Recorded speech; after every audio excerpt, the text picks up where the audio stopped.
What's up, everybody? Welcome back to Where the Locals Skate. I'm your host, once again, OG Skate Show. This is a podcast where we get to know local skaters on and off the board. And today, our couch boys are Victor Castillo and David Peralta. What up? Couch boys are in the house today.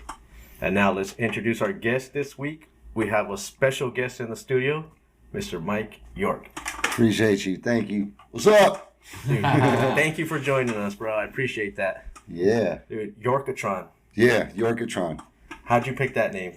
I think Ty Evans gave it to me or something. Really? It's one of those guys over there. Yeah, it was like Ty Evans, I think. Sick. I think he was into like electro DJs or some shit.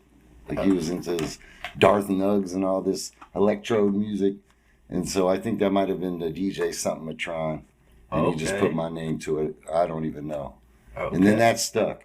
Yeah. I got to nickname the correct way. I didn't do it, name myself that. You someone has to call you that, and it has to stick. That's how you get a nickname, kids. That's right. Old school way. You can't be like, you're going to start calling me Spider. Exactly. Or like Seinfeld. Yeah. T-Bone. Yeah, T-Bone. Yeah, exactly. 100%. Yep. All right. Let us know what city you're repping. I'm in Valencia right now, Santa Clarita Valley. Okay. You know, that's where my wife is from, so I moved out there, and we got kids and stuff, 2 kids, 13-year-old girl, Olivia, and my son, Jacob, 16, who just got officially yesterday his license and is official driver now. So he's on the road now? Yeah. Congratulations. So, yeah, he can start taking me skating and stuff and drop me off. Yeah. Yeah. That's true. Yeah, that's cool. Now you got a chauffeur. I know. It's crazy. Little baby just growing up, man. So I have a question on that. Did you teach him how to drive, or did he learn himself? A little of me, a little of mom, and then it's now required that you have to take a driving class, I guess. Oh, wow. And the DMV has to be notified. I didn't know that back in the day. Yeah. So, but that's under 18, right? I believe so. I don't know all those rules anymore, so I was finding out. Know anymore. Yeah, so I'm finding out with my son and everything. But yeah, I would take him. He would trip out on me because I was real spontaneous. We're skaters, so I'm driving and I'm like, "What's up, man? You want to like mess around and drive in the car?" Because I always had him get in the car, even on my lap, and just do like this while I did the pedals. And then I'd let him go in there and be like, break. I'd like let him. I'd be like ghost riding a whip, like the door open and walk next to him, and he's just sitting there. That's cool. And I'm like putting my foot in the brake. You know what I mean? So he's kind of used to it just from you letting him all those years just mess around right there, you know. And it would just be in parking lots and stuff. I knew I wasn't trying to get in trouble. Yeah, you know, cars. Like in the 80s, you could do that. Like the cop pull you over with me right there. We just looking at them together. Yeah. You know what I mean? Well, I mean, it builds his confidence for when he does have to go his life. So he's gonna go. I've been doing this all my life. Just another day driving. Yeah, exactly. Like we went to San Diego, and then you know, he had the permit. And I'm like, "What's up, man? Let's share this drive. You take the first hour, I'll do the second hour." And he was like, "Are you sure?" And I'm like, "Yeah, let's go." And then I know for a fact, like you get someone to do a long drive, they get confident in driving. So I was like, a freeway too, huh? Yeah. I'm like, "What's up, man? You want me to take over?" He's like, "No, I got it." And I'm like, "All right." He playing his music, he feeling cool. Yeah. I'm like, once you get to the zone where you can actually cruise it, it feels comfy. You know, you're chilling. He still doesn't know how to do this though. So when I see him and his arms will cross, I'm like, "Bro, you gotta let one go, dude. You go." Get crossed arm lock. Yeah, he's like, "Oh, what do I do?" I'm like, "Let go, man. Figure that thing out." You know? It'll come with experience. Yeah, exactly. That's what I tell them. The more you experience something, you get better at it. You know what I mean? And the nicer the car, the less you have to, you know, power you need to that's why he rolled in mom's car. He was in mom got all the nice shit. So like mom. Yeah, you got the old school cars. You're turning that wheel with both hands. No power steering. What's wrong with yours, Dad? Like, oh yeah, I know, right? No power steering. Yeah, he's starting to feel the difference. Finally, I'm in a nice car, but usually my car always got a situation added to it. You know what I mean? My kids like. One time I was the, you know, when you see the homie with the black smoke coming out and you're like, "Why is this fool driving?" It's because it happened on the road. He don't know it yet. Yeah. It happened on the road, and I seriously drove so far, and I know why everybody was knowing my car is sounding crazy, I'm thinking they could hear my car, so they give me dirty looks. Yeah. I'm getting the dirty looks from everybody. I'm telling the kids, man, we come back from basketball practice or something. I'm like, dude, we'll get home. Like, I look in the rear view, it says black. I'm like, oh, I'm him. Oh, I'm him. Shit. Okay, let's go. Fuck it. Like, just thank God that motherfucker rolled right to the house. And I was able to get out. The kids were safe. And I had somebody pick it up. Like, gave me like $100 and took it. I was like, man. I did that with my 4Runner. I ran it down. Then one day I just hear it go, kabonk. And I was like, oh. So the wheels fall off. Yeah. Like, and I was like, hey, this is what... Perfect. I used the shit out of this car. Yeah. Take that broken thing. Yeah, same thing. I sold mine for $800. I was like, cool. Yeah, the dudes came. The tow truck dude came and he started taking it and he just handed me the 100. Like, you want $100? I'm like, yeah. Yeah, I'll take it. Why not? I was about to let you wheel this shit off. Mm-hmm. I'm just looking at like certain pieces like, damn, man. I wish I could take the wheels and I wish I knew someone. You know what I mean? I was like, I'll make some money off all the pieces. There's good little parts, but, you know, that's my ghetto ass mind looking at it like, And I'll take that shit. Fuck, I don't need this shit. What am I doing? it's more of a headache. Yeah. Just hustle it all in parts. Uh-huh. Unless you're already in that business, you know what I mean? Mhm. What was your boy's name, or what's your boy's name? Oh, my son, Jacob. Jacob. Congratulations, Jacob. Shout out on getting his license. Yeah, man. Yes, sir. That's a big step. Yeah, it is. He plays basketball as well, doesn't he? Yeah, he's a baller. He's in varsity at Valencia High. So, and he had to work to get there. It wasn't certain. He had a group of homies, and then on junior varsity, and some got picked right away for varsity due to size and stuff. Mm-hmm. And his size was a little smaller. Skill wise, I think they were all pretty equal. Mm-hmm. You know, and then he just had to work for it, and then just like I told him, I said that's pretty much. You're a Yorkatron, so it ain't there's nobody's handing you shit. You got to work a little extra for it. And, that's just how it goes. I said, but when you do that, you're ready. You know what I mean? If there's a situation, you're fucking ready. So, like, those guys didn't play a lot because they were like the rookies of the varsity now, from being the big fish to the small fish. You know what I mean? Mm-hmm. You get bumped up. And so for my son, he was a starter on junior varsity. So I just said, man, enjoy the minutes. These fools are sitting. Yeah. You're building more skills. You know what I mean? Like, so just, it's kind of like that concept when you play with someone who's better, you level up. Same thing with skating. You skate with someone who's better than you, you're gonna. Oh, yeah. That's why I'm always with the youngsters, dude. Like I don't mind skating with people my age. I'm 49, so it's hard to find 49-year-olds that want to go skate.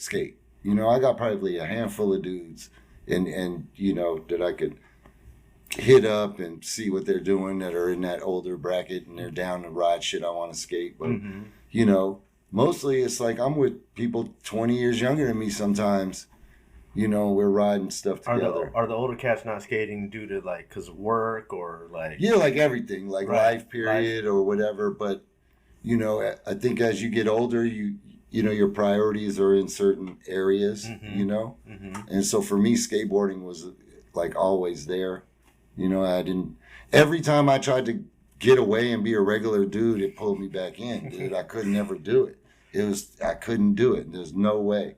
Like, even if I'm sitting there doing a road trip with the family, like so off duty, like, looking way different and still having someone, York, what up? And I'm like, oh, damn, we hit the gas station, like some random ass place, That's cool. And skating always called me back. Do your kids understand who you are in the sense of a skateboarder? And as they got older, like they tripped out. Like I think they really tripped out when the 30-year. The 30-year anniversary? Because I don't. The chocolate one? Yeah, I don't ever.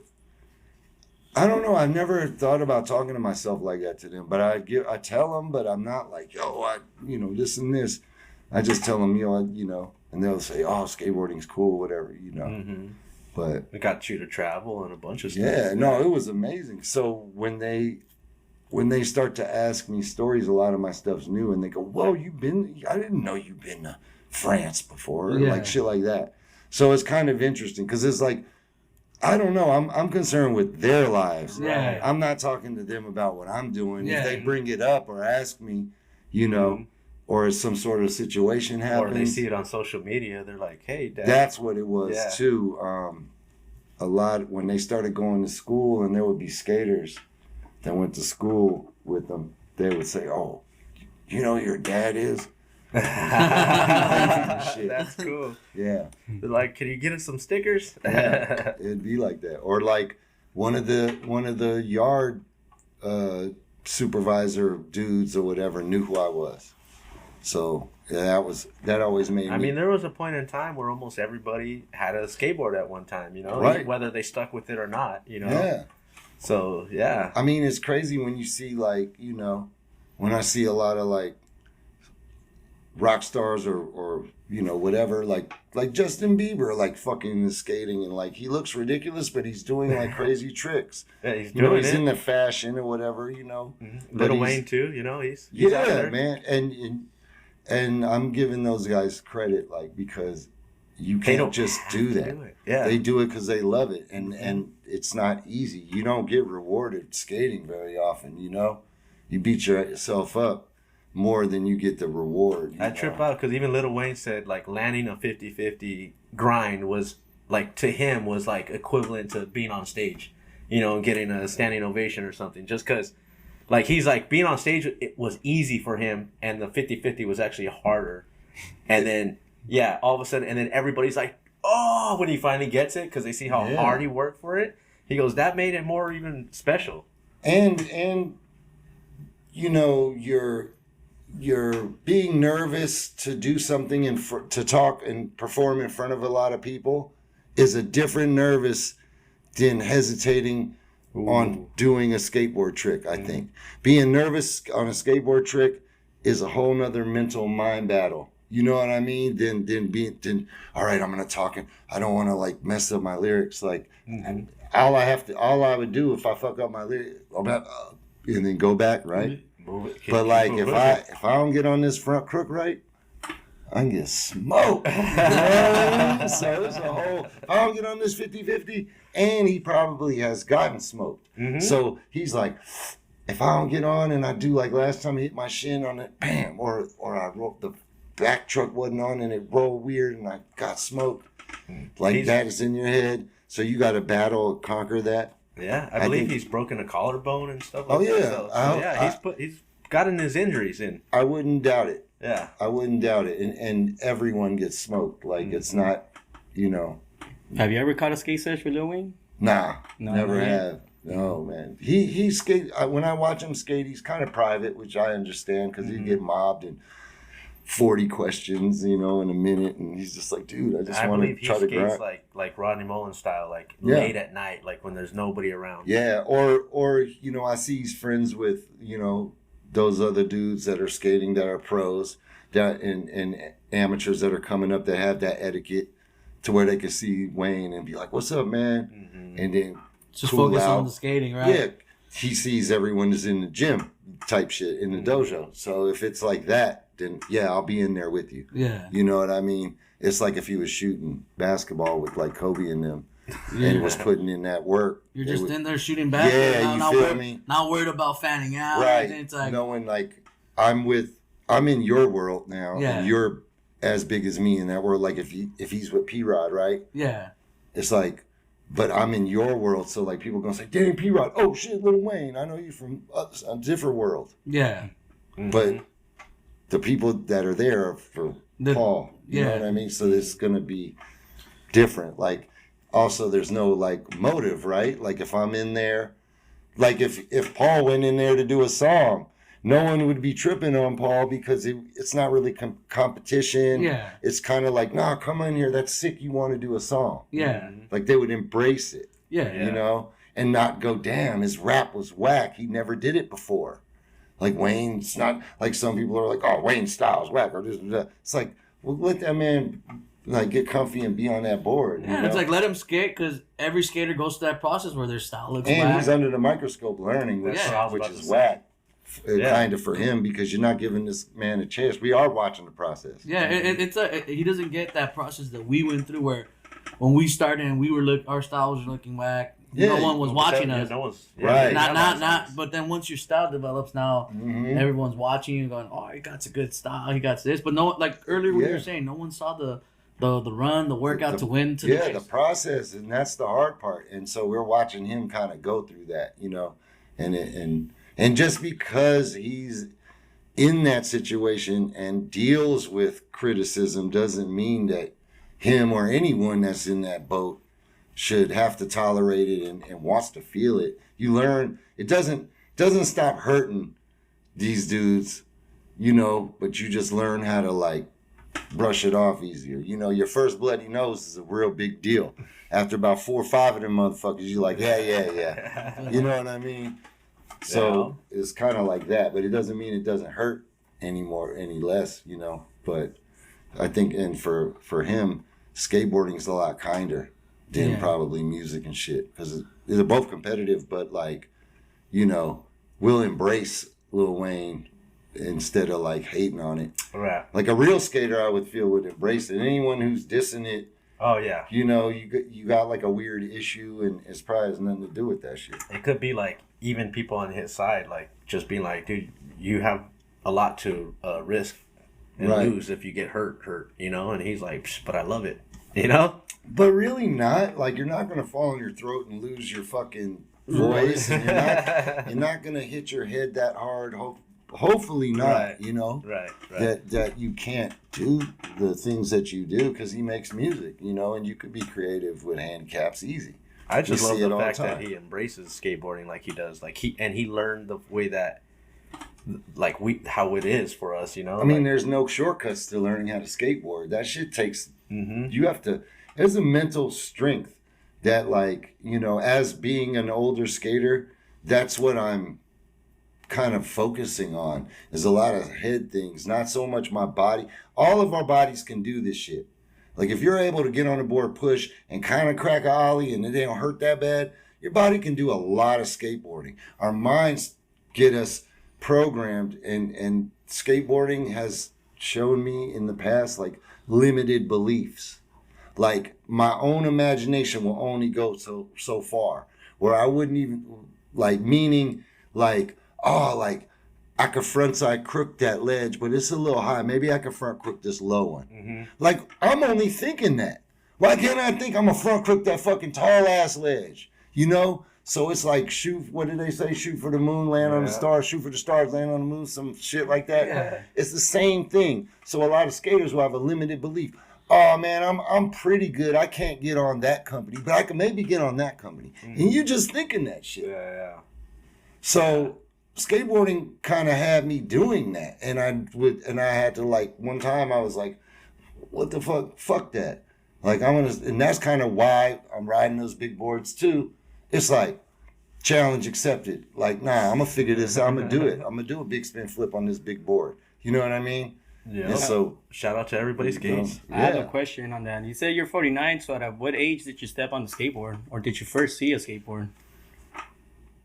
Probably 12. Like, so that was like 6th grade, right? 12, 11? I think it's 11. 11's like 6th grade. Yeah. Going into like 7th grade, 11, 12. Yeah. I think I was about that.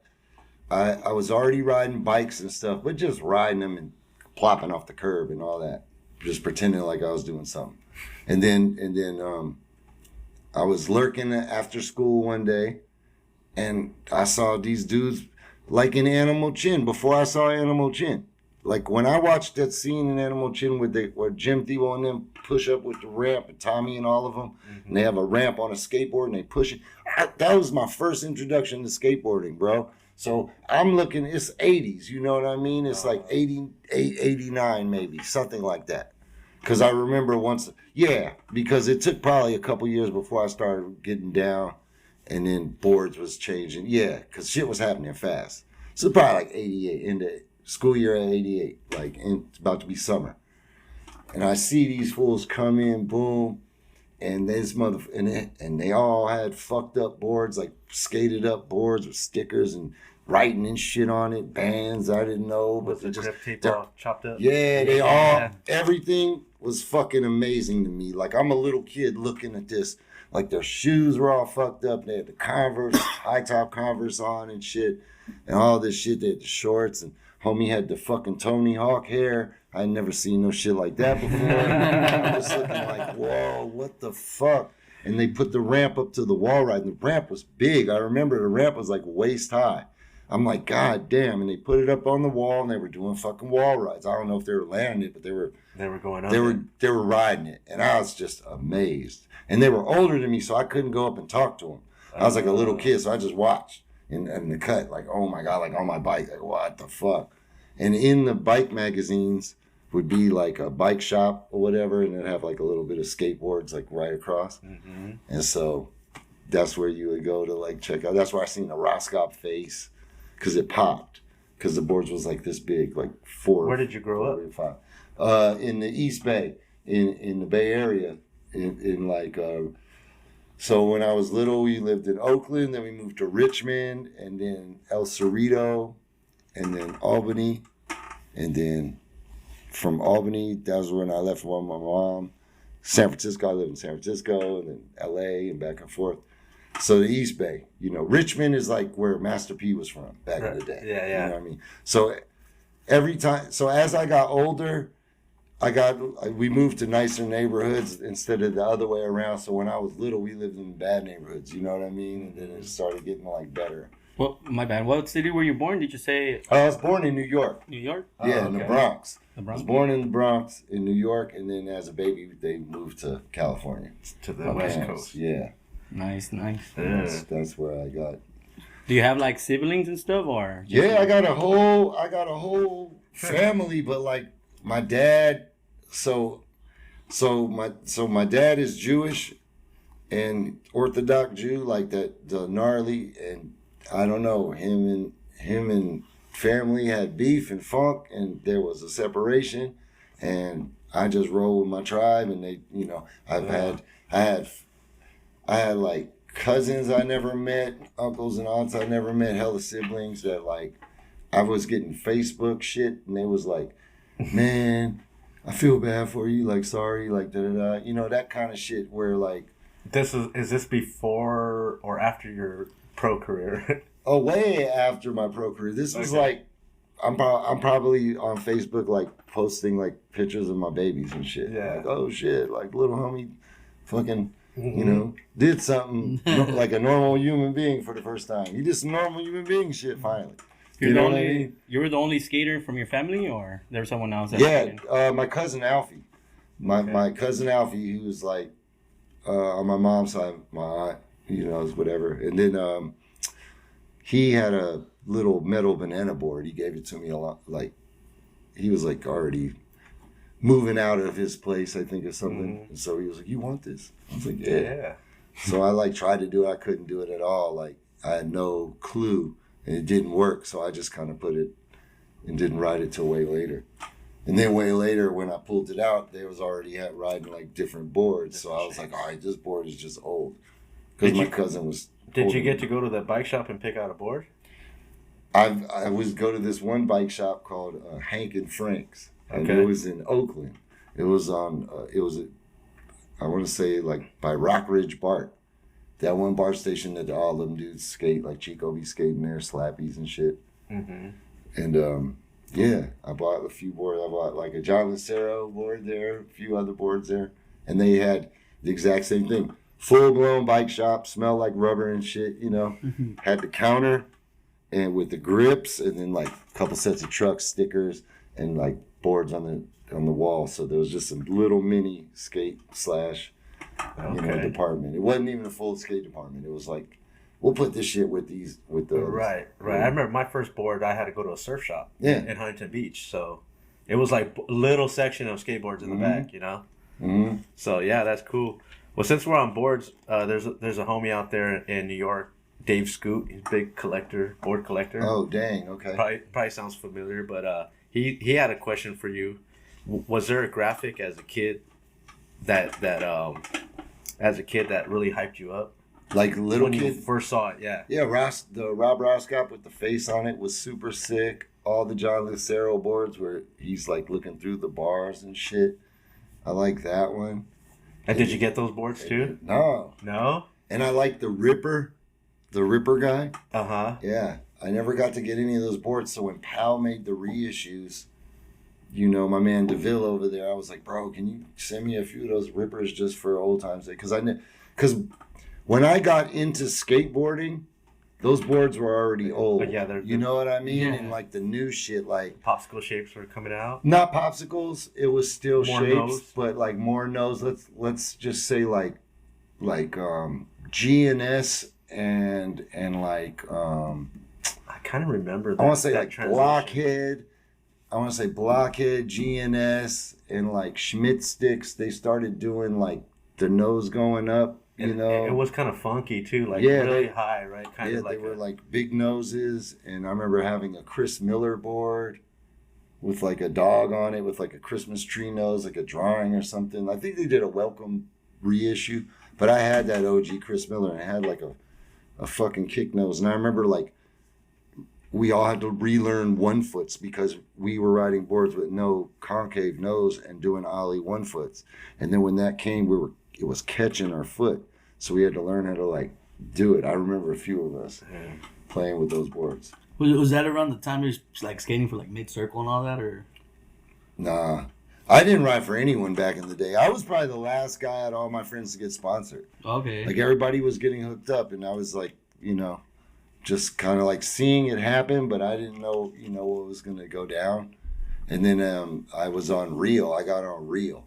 Okay. So I was one of the OGs on Reel, like back in the day, like when it was Jim, Tommy, and Henry Sanchez. Yeah. Those three.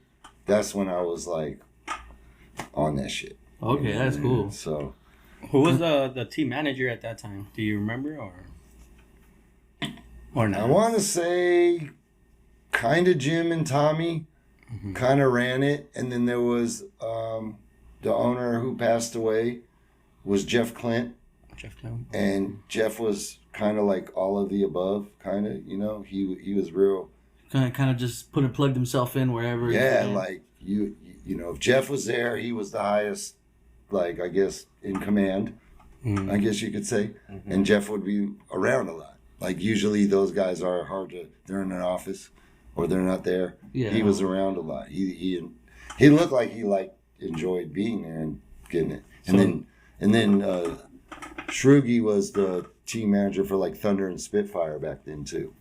So, when, like, you know, like, Cardiel doing the wall ride on the glass bank to wall Yeah. back in the day ad, that was probably like a Shrugi ad or something, you know? That's it. Yeah. Yeah, I was just asking. So Nate Alton, he came after, no?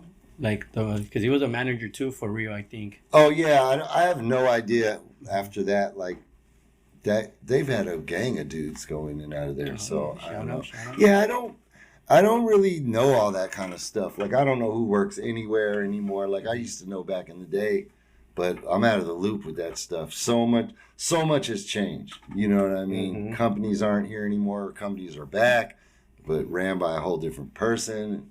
You know. It's crazy, no, to see like those big brands that we used to look up to when we were kids, like Blind, Almost, Hookups. They're like slowly like, you know, going away. But there's some that's coming back, like Think Skateboards. Yeah, that would be cool if Think comes back. If it's Greg Carroll and the original gang, then that would be really sick. If it's someone new, and you know, then don't fuck. I don't know. It's hard when you have like a legacy on something and you get new people to do it.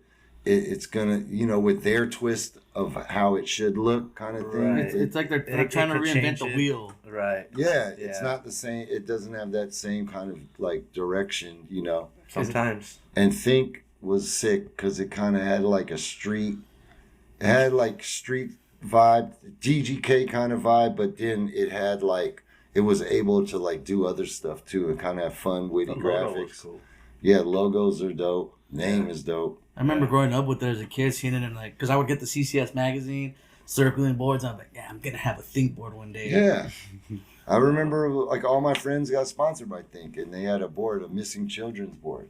And it was like, you know, the milk would have like the milk carton had a missing kid on there before social media. Yeah. Before you got one of them Amber alerts. Yeah. You get the milk alert, like, oh shit, it was on the milk carton. That's why people would say, man, you fuck around getting on the milk carton, man. Yeah. That's what they meant by that. Like, you a missing kid. Yeah. Yeah, so they had a missing children board where it had the 4 homies on there. I just went down a conspiracy about that milk cartons too, man. It was pretty wild. But anyways.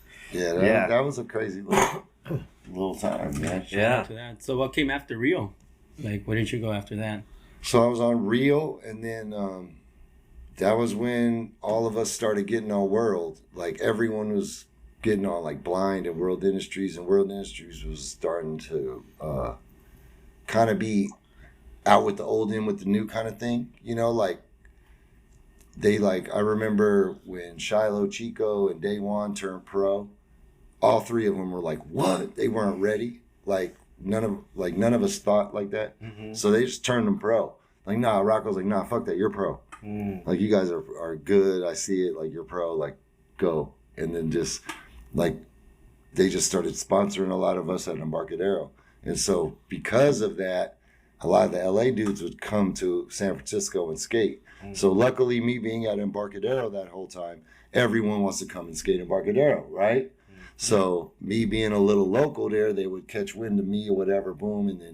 And then my age, of course, Tim Gavin and Guy are like more my age. So I'm meeting with them and we're like little rats. Like, let's go get Dr. Pepper. You know what I mean? And we go in and get drinks and like little sodas and shit, little kid style. And skating and talking shit. And I would be like tripping out like Tim. I'm like, dude, you ride a raggedy ass board, man. What's up with that? Yo, I like my board's old. And I'm like, oh, okay.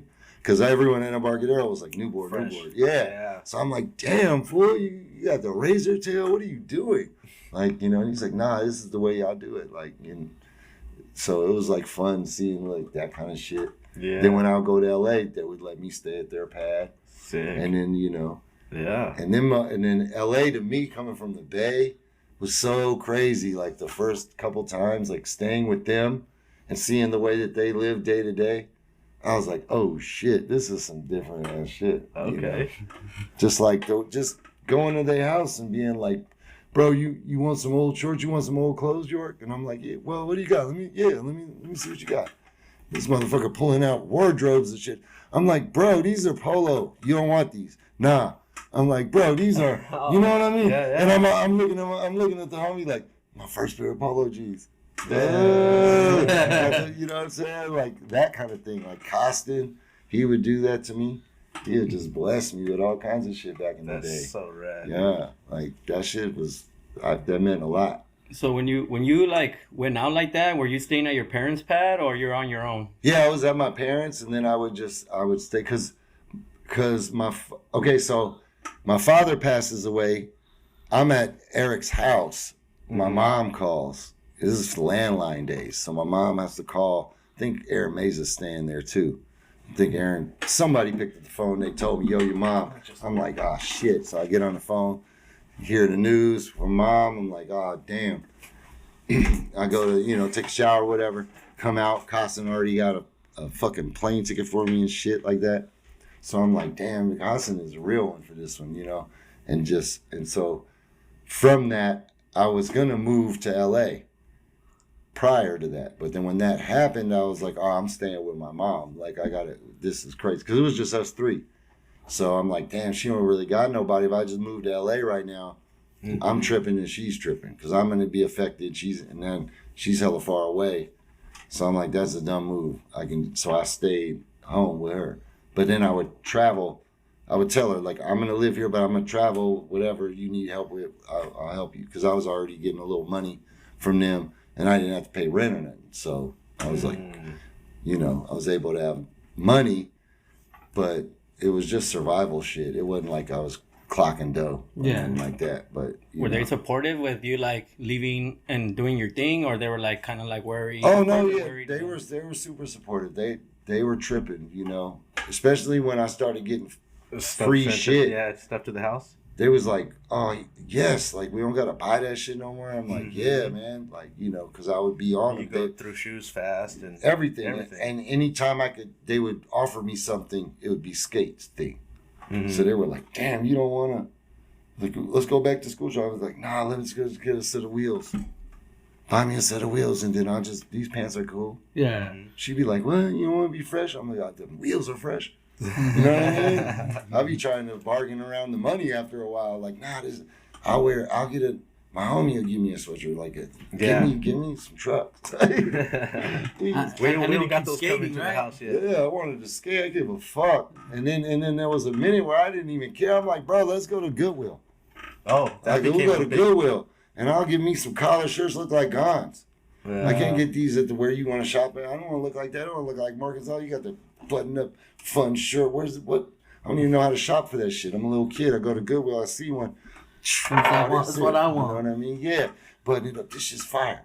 Like, hey, it's how you wear it, not what it is. Yeah. It's like I'm trying to look like Marcus Oswald from the skate contest. You know, you got your shirt on and shit, open we and had shit. the high waters. Yeah, I'm like, bro, okay. You know, that's why, like, you always gotta take pieces from you know. Was the Gons like a big influence on you? Like, mega. with your style and the person you are today and all that? Everything. Him, Nodis, Tommy Guerrero, probably all them early street skaters, because I didn't have ramps. I didn't have access to skate parks. I didn't own a helmet or knee pads that had none of that shit. Like, I didn't even own a helmet. I'm looking at them like, where you get that kind of helmet at? Yeah. I know where to get a bike helmet at the bike shop. Right. They don't make a skate helmet. It wasn't like today where they got a mohawk on it, a rubber mohawk. Where you can make it cool. Yeah. You know? Yeah. I'm like, I don't know where to get a helmet that Tony Hawk is wearing and Cab in them. You had to know. I have no skate parks. I'm watching Mike McGill skate park on a video. Yeah. And I'm watching street skaters. Yeah. I'm watching Tommy Guerrero just skate down the fucking street. Mm-hmm. I'm watching Psycho skate video. Yeah. And Mark Gonzalez got a part in there. And he's skating the rail side and curbs in the parking lot, just like the curbs in the parking lot by my pad over there. I'm going, all right, I like that guy. It's relatable. I can relate to that. You know, you don't know how dope Gons is. So I grew up already relating to that kind of shit. So to me, Nodis, I like Nodis' shit more than Gons and Nodis were like the same. Mm-hmm. But like Nodis would be, I think Gons was more probably being Gons and being all over the place. And Nodis was skating with the photographer and shit, skating with the filmer. Like his sponsors had more going on, I think. They were more organized, maybe. Like Santa Cruz had way more videos than Vision at the time. And I would say Santa Cruz had way more ads. Yeah. Like there was Speed Wheels ads, Santa Cruz, SMA ad, right? So there was always something to go out and shoot for. So I feel like Nodis got more coverage back then in a way where I felt like I saw him more. Mm-hmm. But then when you saw Gon's picture, you was like, oh my God. You know what I mean? Yeah. But like, sometimes less is more. Yeah. Sometimes. You know? I have a question. I want to take it back to you mentioned that your dad passed away. My condolences. I could relate. My mom just passed away not too long ago. But I wanted to ask, did that affect your skateboarding, or did it mess you up mentally? It affected it in a good way, not in a bad way. I felt like my dad was still with me. You know, your mom's still with you. Amen. You know, and it's just not in the physical form that we know right here. But that like we're energy. We're energy. Mm-hmm. Definitely. And we were energy before this physical and all that. So what I kind of did with it was I just was like, all right, bro, now you could come. I would say, look through my eyes and you'll see why I love this skate shit. God say shit like that. Yeah. I'd be like, bro, come into my fucking body, look through my eyes, see what I'm seeing. Look, watch. We're going to do a tray full of fakie on this bank. Oh, we're going to get it. Boom, we did it. Feel that. You see, feel this joy. You feel this feeling you never felt. And I'll be like all the time talking that shit. So sometimes I'll use that as shit to motivate me to push myself to maybe I'm tired and want to give up, and I'll take that water break where I'm considering doing that. I'm looking over at the bag like, should I just chill for a minute? And I'm like sipping the water, and I'm like, nah, one more. We got one more. Let's see if, Dad, let's just check it out. Let's see what we can do. You know what I mean? And then that becomes subconscious, Yeah. Yeah, I got my father's name right here, Harry York. Nice. Shout out. Big ass. How old were you when that happened? I was like 21, something like that. I like during filming Mouse.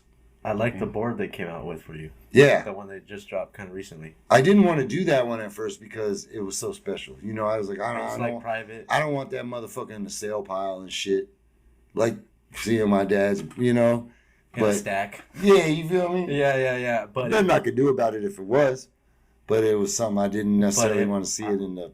I think whoever got one of those boards. Yeah, it was special especially you could tell. Because they switched that graphic. At first, I had just a little kid picture. I would have had like my board would look like a Gino or one of theirs. And then when that happened, I was like, yo, it was maybe like a month after it happened.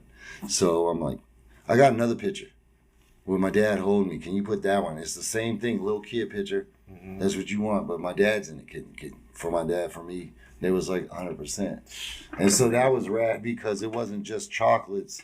It wasn't just chocolate doing it, but it was Evan switching up his. So, for an artist, you guys know, like, if you've done things for people and they go, oh, I wanted it, can you make it blue? And you're just, motherfucker, man. Can you do that? And you're like, bro, it's the finished product. You know how much okay, yes, I'll do it. Damn. So I was like, for him to, I don't know if he started my one or not, but to go and change up his direction was pretty rad too. Like, I appreciated everybody's efforts on that. Right. And those are things that I never got to actually say to him.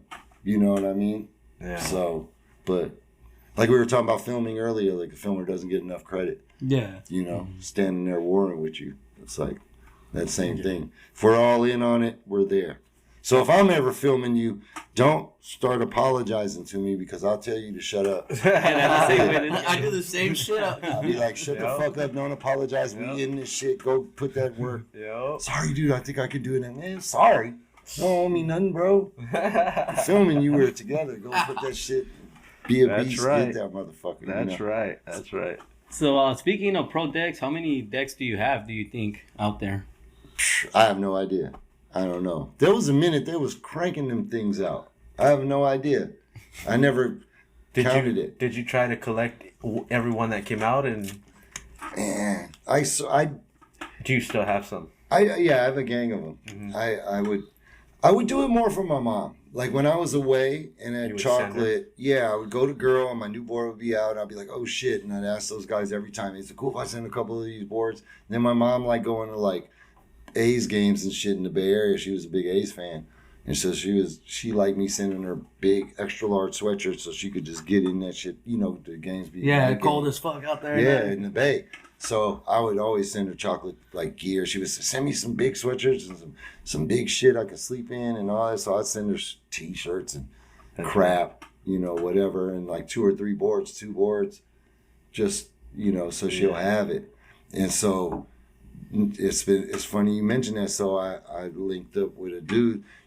I ended up going to my mom's, and then my kids, go see Nana. And I'm like, come look at these old boards. If there's any old boards you like, you want to hang up in your room or something. That's right. You can go through them and shit. So my kids are going through the boards and, I like this one. Just blah, blah. So I get take it. Wow, Dad, I never knew. You know what I mean? And it's just in my mom's little storage in her backyard. And then it probably jogs up a memory of why that graphic came out or how or who. Totally. And so I'll have certain graphics that shit happened. And then I took a picture of them. Yeah. And then I got dudes like collectors hitting me. Dude, you want to sell that? And I'm like, yeah, this shit is just sitting here. Like, yeah, why not? Like, if it's going to make someone happy, like, I'll do it. Like, I have probably 2 or 3 graphics that are like sentimental. But they're more for the time of life than the picture on the board. See, I can get all those prints from Girl and Chocolate, and if there was a day, like, what am I gonna do? Hang up every board in my house? That shit gonna look worse than a skate shop. Like, damn, Supreme don't look like this. This motherfucker got a whole don't even go and shit. Just random ass boards. Like, it's not like I'm out the series up. Yeah, it's like my board. Like, one of the series. Like, why does that shit look cut off? Like, it's because there should be another board next to it. To blend in together. Yeah, you feel me? So, to me, I'm like, and it's like, if it's going to make someone happy, and I know collectors and the hunters. Yeah. And so if they could find it, and I seem to be that to certain people. They're like, you have that board? Yeah. Oh, my God. So I've sold a few of those boards, you know what I mean? And it's Do you have any on your wall now? I have a chocolate board, the Assassin one. It's like gray, and it has this weird ass, almost looks like a blobby kind of character. He holding a knife. Okay. I don't know, but I just remember that board being dope. That one's up on the wall? Yeah, that one's on the wall. And then, what else? I mean, I have a gang of boards, but there are other people's like boards. Okay. I don't really. I have one with my dad, of course. The one with my dad and me. That one's up there next to a Nodis. Well, who other boards do you have on the wall? And Gons. I got the small Zip Zinger.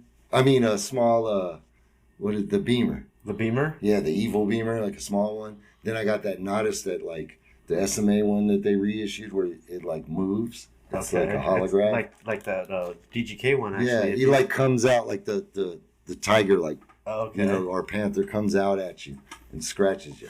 Yeah. So I have those up. And then I have, I have like a Ray Barbie, Frankie Hill, Ooh, all right. Tommy Guerrero, a Lance Mountain that's signed. Okay, so when we did the first Girl in Chocolate and Firm tour, Firm came with us. I thought Firm was about to be a part of Girl in Chocolate. I think there was talks. I don't know. I wasn't around for those talks, but obviously we were all on tour together.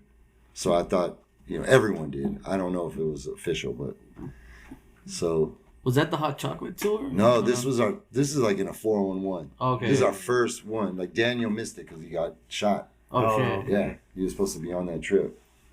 And I remember we went to a skate shop and it had a sale box, but the sale box had like old fucking boards in it already. Mm-hmm. So I was like, what? I should have got all of them. I remember passing because I didn't want to lug everything on the trip. Right. But I remember going through them and seeing a Tommy Guerrero OG 80, like still had the old hole pattern. Mm-hmm. Wasn't no remake.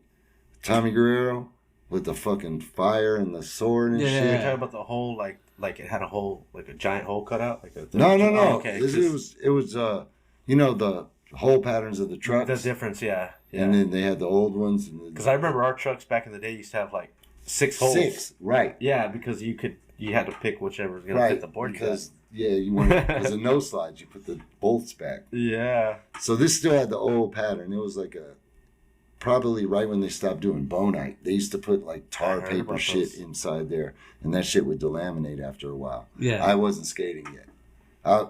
If I was a new jack. I knew nothing. You know how it takes that little 3 or 4 months of like, you don't even know the culture yet. You don't know what you're doing. You're like, like there was I didn't know what Thrasher was. I didn't know anything. Yeah. No, there was no OG to go, bro, you need to check this out. Once I found that's when it was like, oh, it's on. That's rad. So that was hard. Dude. So who was that person that guided you to all that? This kid Marvin Hale, I'll never forget him. Shout out. I don't know what the hell he's doing. I don't know nothing. I mean, he put me on a lot of shit. He put me on the fucking Special Ed. I Got It Made. That song, boom, boom, boom. He had that. So he would put me on the music. He was older than me, but he skated. And, he put me on to the Nodis. He put me on to everything. Did he have the videos and the magazines and all that? He had stuff? the magazines. Yeah, okay. I had a homie and he like and he was a good artist. I remember he was a real good artist, and he would draw all the graphics. And I would go to his pad, and I remember he had a roll-on grind that he made, and he would just grind this thing, and it would just grind. And PVC? I would try. No, it was just a piece. It was just like his cement yard, and then there was like a piece cut out for plants or something that weren't there. It was just dirt. Yeah. So it was like this tall. Yeah. So he would just grind the edge of it and come off the other side. And I remember I was such a new jack, I couldn't even aim Yeah. and get it. I had no idea. No one told you how to skate. I had no reference, nothing. I'm just learning how to do it. When my truck hit it, it's like hitting a rock. Boom, fall forward. So I'm watching him grind through it like, what? Like, when he showed me that, and then that's when all of a sudden I just started picking it up slowly. And then we used to skate at the BART station. And it was like curbs and stuff, where you park your car and get on the train type shit. And just skating the curbs rail side. And then that's where I would see other skaters. And then slowly, like... Make you friends. Yeah. And then Marvin is the one who said, hey, we're going to go to San Francisco and skate today. And there's a skateboard, like plaza, like just made for skateboarding. He told me that was Embarcadero was. He lied to me. You know, he's like, yo, this is made for skateboarding. And then when I get there, there's like a wave, stairs, and all these skaters. I'm thinking, what the fuck? So I went to Embarcadero. I'm looking at this shit. Whoa. So I went to Embarcadero a long time before I was like even capable of skating it. Yeah. Yeah. I had went. And then there was a school and life and everything. So it's like every day of the summer I was there. Excuse me. Then, you know, school starts. So I'm in 8th grade or whatever, you know, doing my thing. So it was hard for me to go to SF or whatever like that.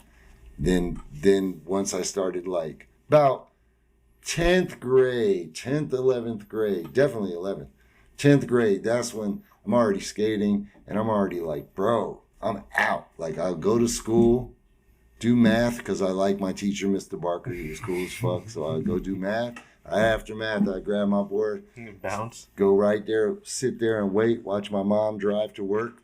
Oh shit. As soon as she drove to work, I'd go skate home and I'd get all my shit and go on the BART, take the BART to SF and skate with the Embarcadero dudes. So that's how I started linking in with them, you know.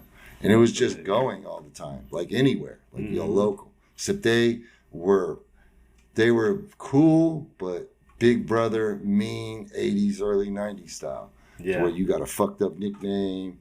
They hazed you, bro. Yeah. Like, you know? Yeah. And the strong survived, and then that was it, you know? So some people didn't like Embarcadero. Those guys are mean. They're dicks. They couldn't hang. Like, yeah, and it was like, yeah, these motherfuckers are fucking mean. You couldn't do nothing. You do anything new or different there, man, you know somebody got to say something. I feel like skate culture is still like that. Like, what? Because you come in, you make homies, and your homies aren't going to cap on you when you come in looking funny, weird, Yeah. new. But they were looking for it, bro. You couldn't do nothing. You know what I mean? You come through with a broken arm with your thumb like this, someone will give you a thumbs up. Damn, yeah, man. You got a permanent thumbs up. You're like, bro, I broke my arm, bro. Like, I know. Like, they would clown it all, anything to get on you. That's But they were all fucking, it was all love. Yeah. So just... And it didn't matter. You know what was cool about Embarcadero was they gave the hot skaters, it wasn't like now, like, oh, you can't say nothing about Mike Carroll, though. Yeah. Like, nah, it was on him, too. It was on all of it. No one was safe. No. It was like, no. It was like, a free-for-all. Yeah, and that's why you were like, fuck, this place is sick. Because usually, like, you're be putting that pedestal shit. It was, everybody was on the board to get dissed by, like, whoever. And the people who would snap, they could take it, whatever. But it was usually someone less skilled on a skateboard talking shit about all of us, and it wasn't nothing you could do about it. Yeah. Right? You know, it was like, but I can heel flip better than you. It's like, I don't give a fuck about it. Go heel flip your ass over kick there. your ass. You know what I mean? Like that type shit. Yeah, like, go heel flip your ass over there. You know? Dude, that's amazing. Yeah. All right. Well, what's up with Ultra Corp? Oh yeah, Ultra Corp. I got a new board coming out with them, man. It's a Mike York sidewalk surfer. It's not as big as the everybody skates, but it's a pretty big board. It looks like a Zip Zinger, just fucking like 9.5 and big. Okay. And the graphic is sick. The graphic's super dope. That board should be dropping very, very soon. Shout out to that, dude. Yeah, you said that's your pro model? Yeah, that's one of them. Nice. One of them, and then I think there's a Jabba the Hutt. What that one was like a 9 club board. Right. Yeah, like they just did a quick one. Charlie. Yeah, that one's gone. Yeah, for sure. He rips. That shit's funny. You know what I mean? Dude, that's amazing. Hell yeah. Who's on Ultra Corp? Who started that?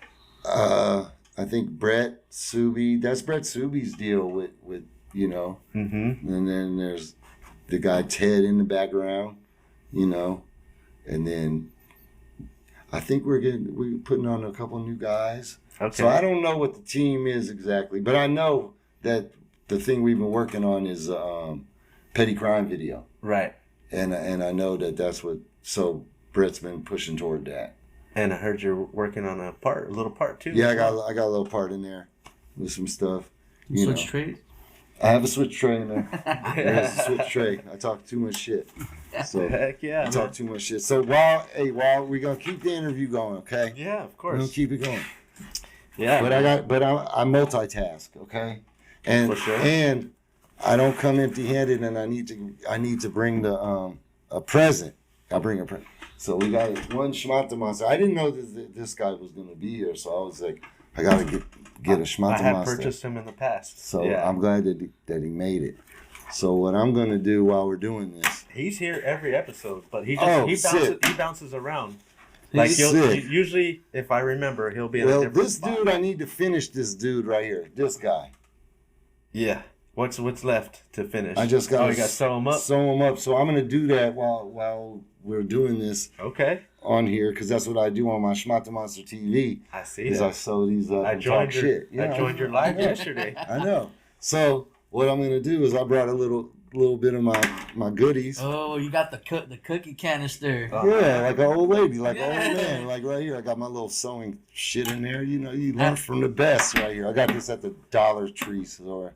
So once I finish this full, he's got to have a brother? You can post up, or you can bring them in your bag, or, take a little boo-boo on a date. So, see, I got mine right there. Yeah, with the brocha. Yeah, this full. With the Magnum PI. Yeah, it looks good. How did the idea for Schmata Monster come up? Or, like, how did that even... The Schmata Monster? Okay, so I was doing roller, I was doing skateboard brand. Yeah. All my kids was doing it. Oh, you know what? Oh, that's right. Weren't they drawing the graphics? I was taking all their fucking crazy looking art and was like, yo, this shit's gonna be This is going on a board. This is going on a board. So that's cool. That. Do they get to hang their boards up in the room if they wanted it?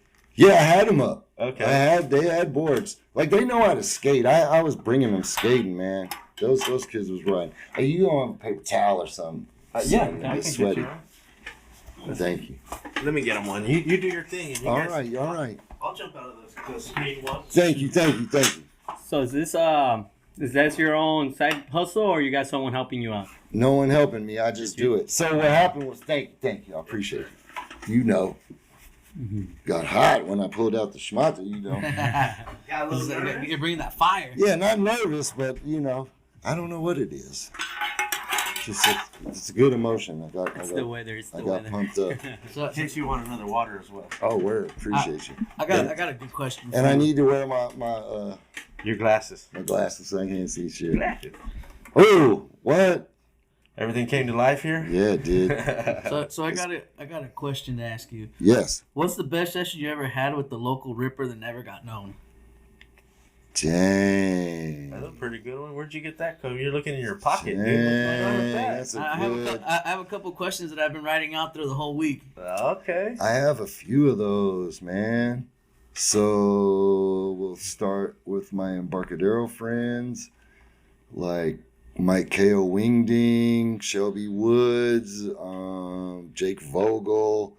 I won't even say James Coach. I don't think James kind of turned pro, and he wasn't like super crushing it like he was. Like, he should have been pro a little earlier. So those guys are Embarcadero.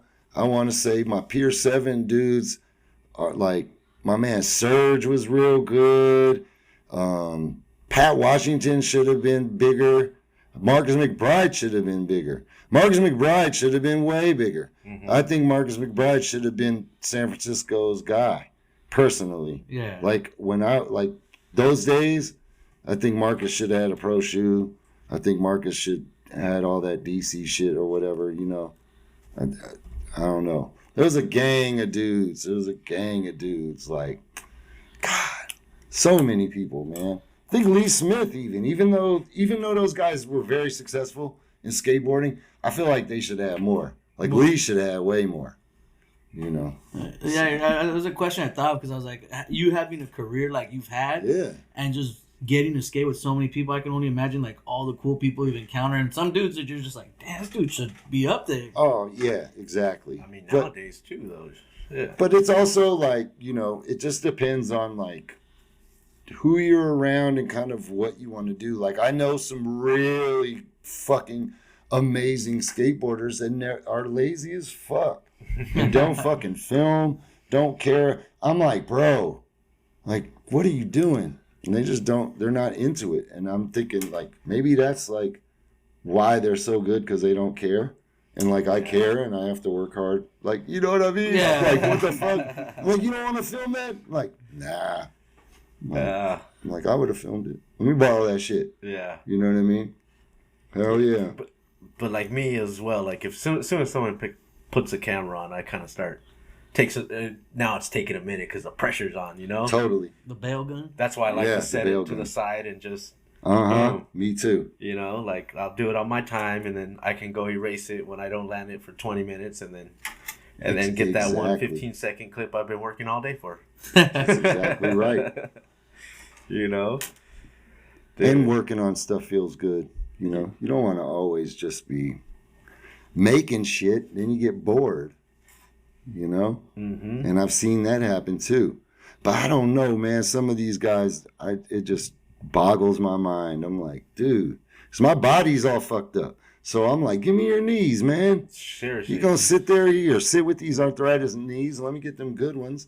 I'm about to go film some clips. Give them right back. Well, I'm trying to get it out right now. Those big boards, I mean, those are got to be hard on the knees if you're trying to flip that thing around. Yeah, it's not. Some days I'm like, all right, I'm skating the curb. That's why. Like, if you noted, I wasn't really jumping. If anything, I was tripping that I was able to jump on a ledge. So I was like, what? And then I started kind of like, let's see how far we going there, and then it was like shit was working and shit wouldn't work, and I was like, okay, it's a lot. You think it has to do with the shape, maybe too?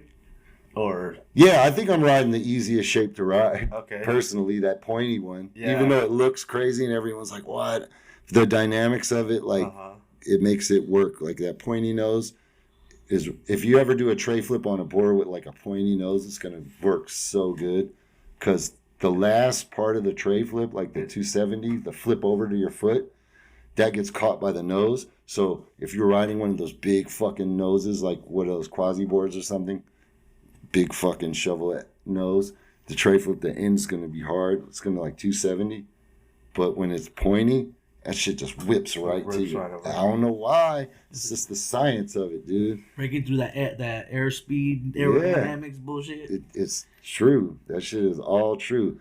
Like skateboarding, like, it's down to millimeters, like our wheels. Like, it's down to the smallest little piece, That dude. is a trip that makes a difference. It's like the board size I ride, I trip out how much of a difference it is from an 8 to an 8125, and I'm like, whenever I upsize or downsize, I feel the difference. I'm like, and I'm only going to, because I ride an 8.06.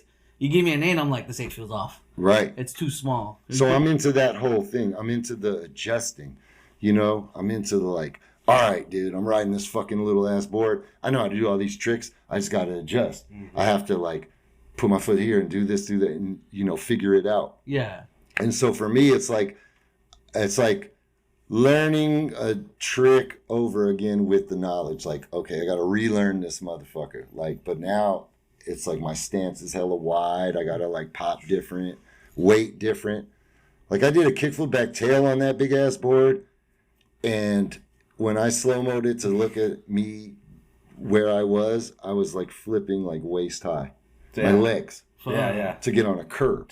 So that board could flip over and have enough time, air time. Because my air time was like, I kept doing it like a little regular board where you could flip it super quick under your feet, right? Boom. Get it right in. I was doing that same technique. That board was barely going anywhere. Barely half. Like, bruh. I was like, dang, I got to really move this thing, you know? It was wild. Oh, look, I'm almost done. See? I'm glad this worked out. See, I could so well. I had a question. Speaking of filmers, who's your favorite filmer, or who was your favorite filmer to film with, and why? I like Brad Johnson. I would film with Brad Johnson a lot. All right, we're good. Yeah, we're good. We're in there. Yeah, Brad Johnson was sick. And that was the dude who filmed a lot of my mouse part. Nah, we'll get rippy. There. Boom. Would he ever like give you like pressure you to get a trick, or he'll just let you do your thing? No, he'll let me do my thing. I think everyone did. I didn't really get too much pressure from anyone. All right, boom. There you go. Thank you, bro. Damn, hot off the presses. See, look at that sweat. That blood sweating too. I didn't cry or bleed, but I'm sweating. See? So yeah, boom, right there. You got this partner right Lakers colors too. You Hell know? yeah. All right. Shout out. Yeah. Hold on. I got to put it back in my old lady thing. So talking about filmers, Yeah. do you miss the format of 411 where everything felt earned and edited instead of dumped online? I feel like 411 would have been the first one to probably want to dump everything online. Like if there was a choice of who could come out pioneer that, Right. 411 would, because that's where everyone was getting exposure. Yeah. You know, and what a great idea! You got all these hungry ass skaters.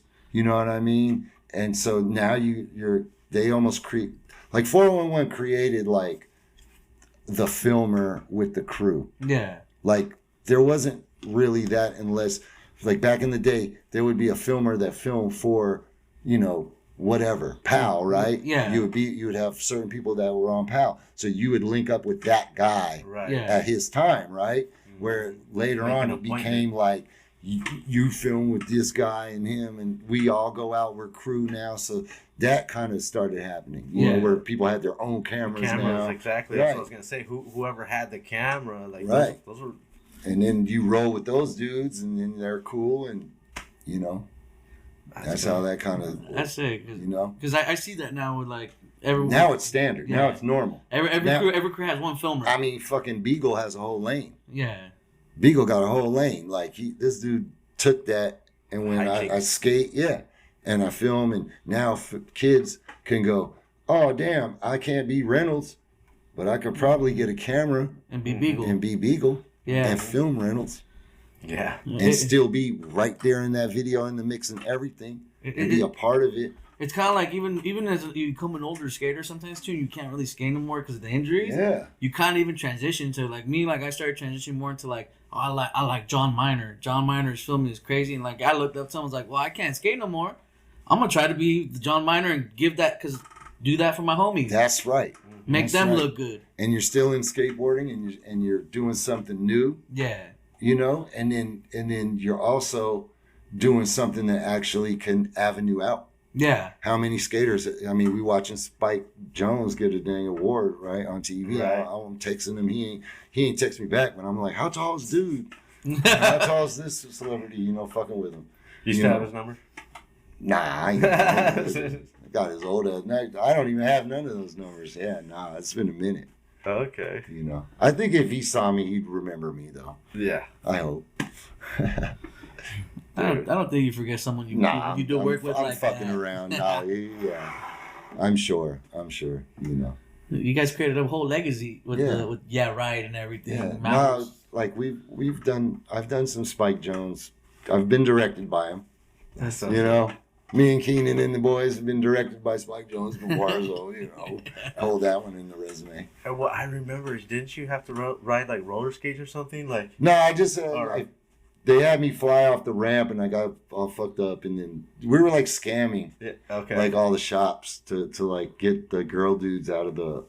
I think the girl dudes were getting kicked out of their old folks' home, and Gons was like the fucking guy kicking them out. Like, you guys don't have your rent. You guys are out of here.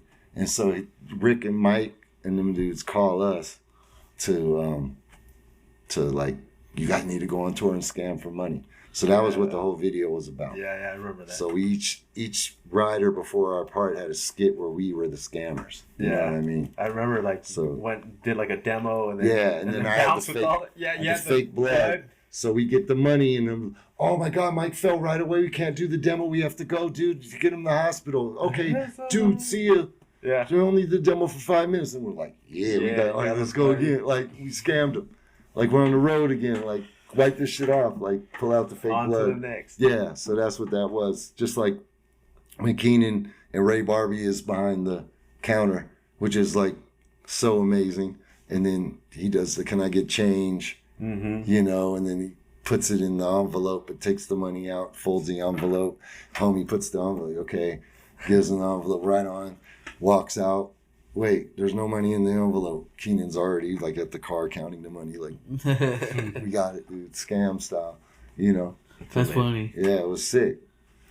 And then at the end, the girl dudes scam us. Yeah. Yeah. So we give them the money, and they're like, thanks, man. And they drive off.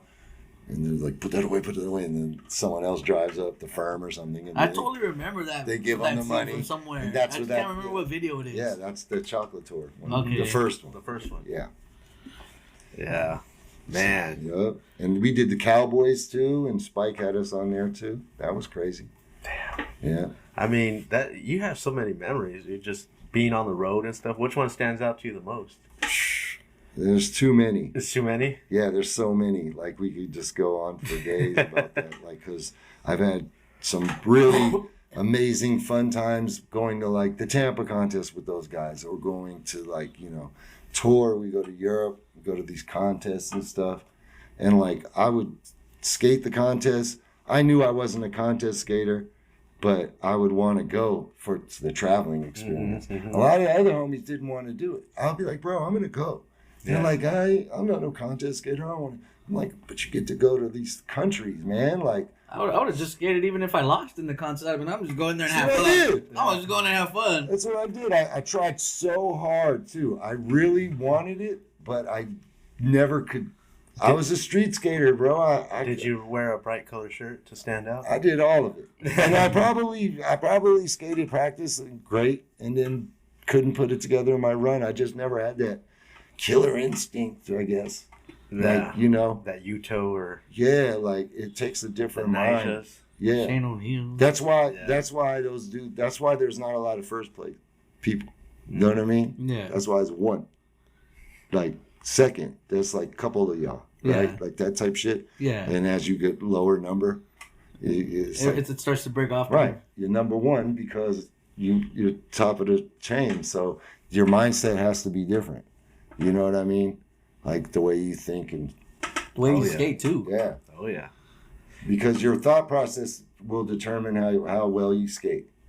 See, every time. And everything you do. You could be well practiced. So you got the person with, let's say you got the person with the most beautiful voice, could write the dopest songs, who's got stage fright and scared to sing in front of people. So okay. So what, do you got skills or not? Yeah. Do you know what I mean? Yeah. It's like, or you got someone who can't sing, who don't give a fuck out there. And then we're hearing that. And we're like, well, that sounds cool. Jim Morrison, right back when he, like on the movie, that he would be on stage with his back to the crowd first because he was scared or he was nervous. And it's like, fuck that shit. Like, go, like, do that shit. You know what I mean? Push your limits.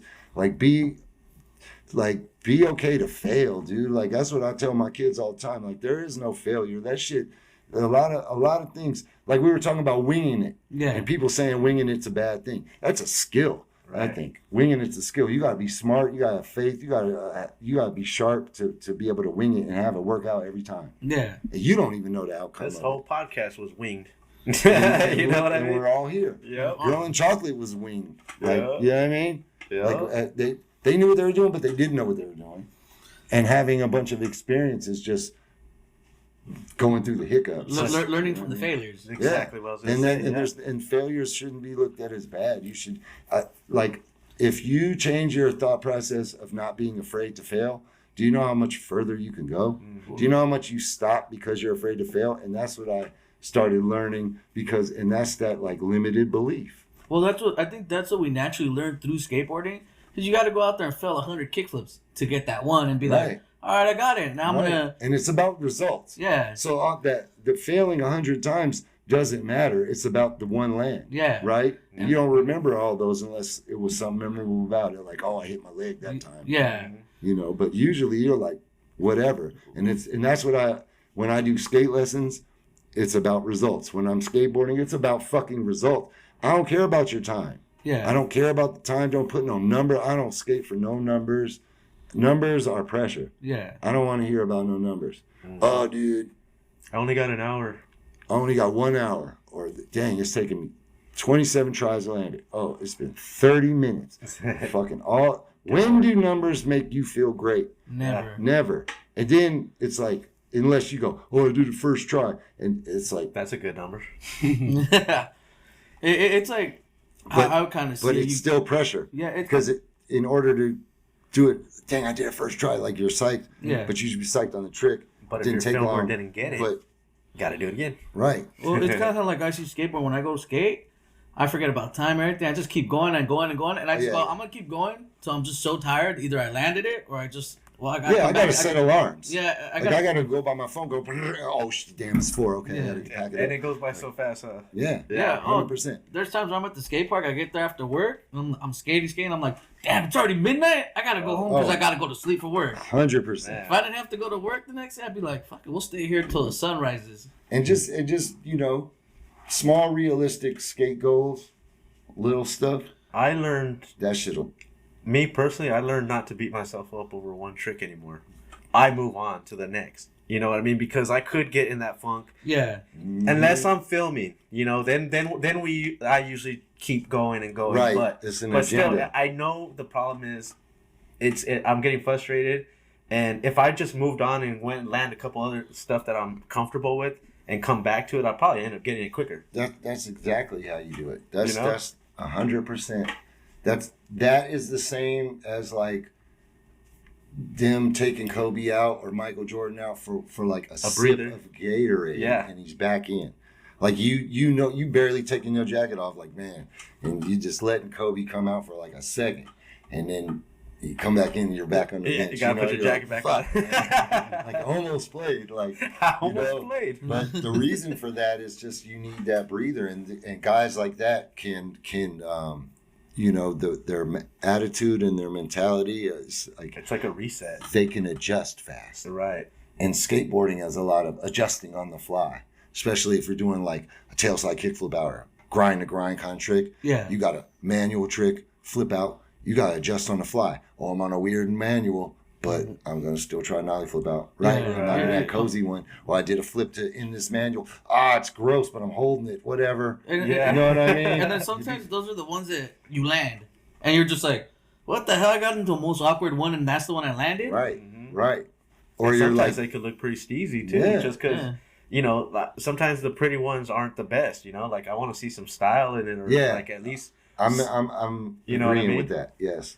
Like it shows when you land like that, it shows that you fought for that trick. Yeah, exactly. You can being a skater, you go, damn, he landed like that and rolled away. He could tell he worked for it. Right. Or even just the look on his face afterwards, where he you could tell if they work for it. They're like, yeah, you relate. Yeah.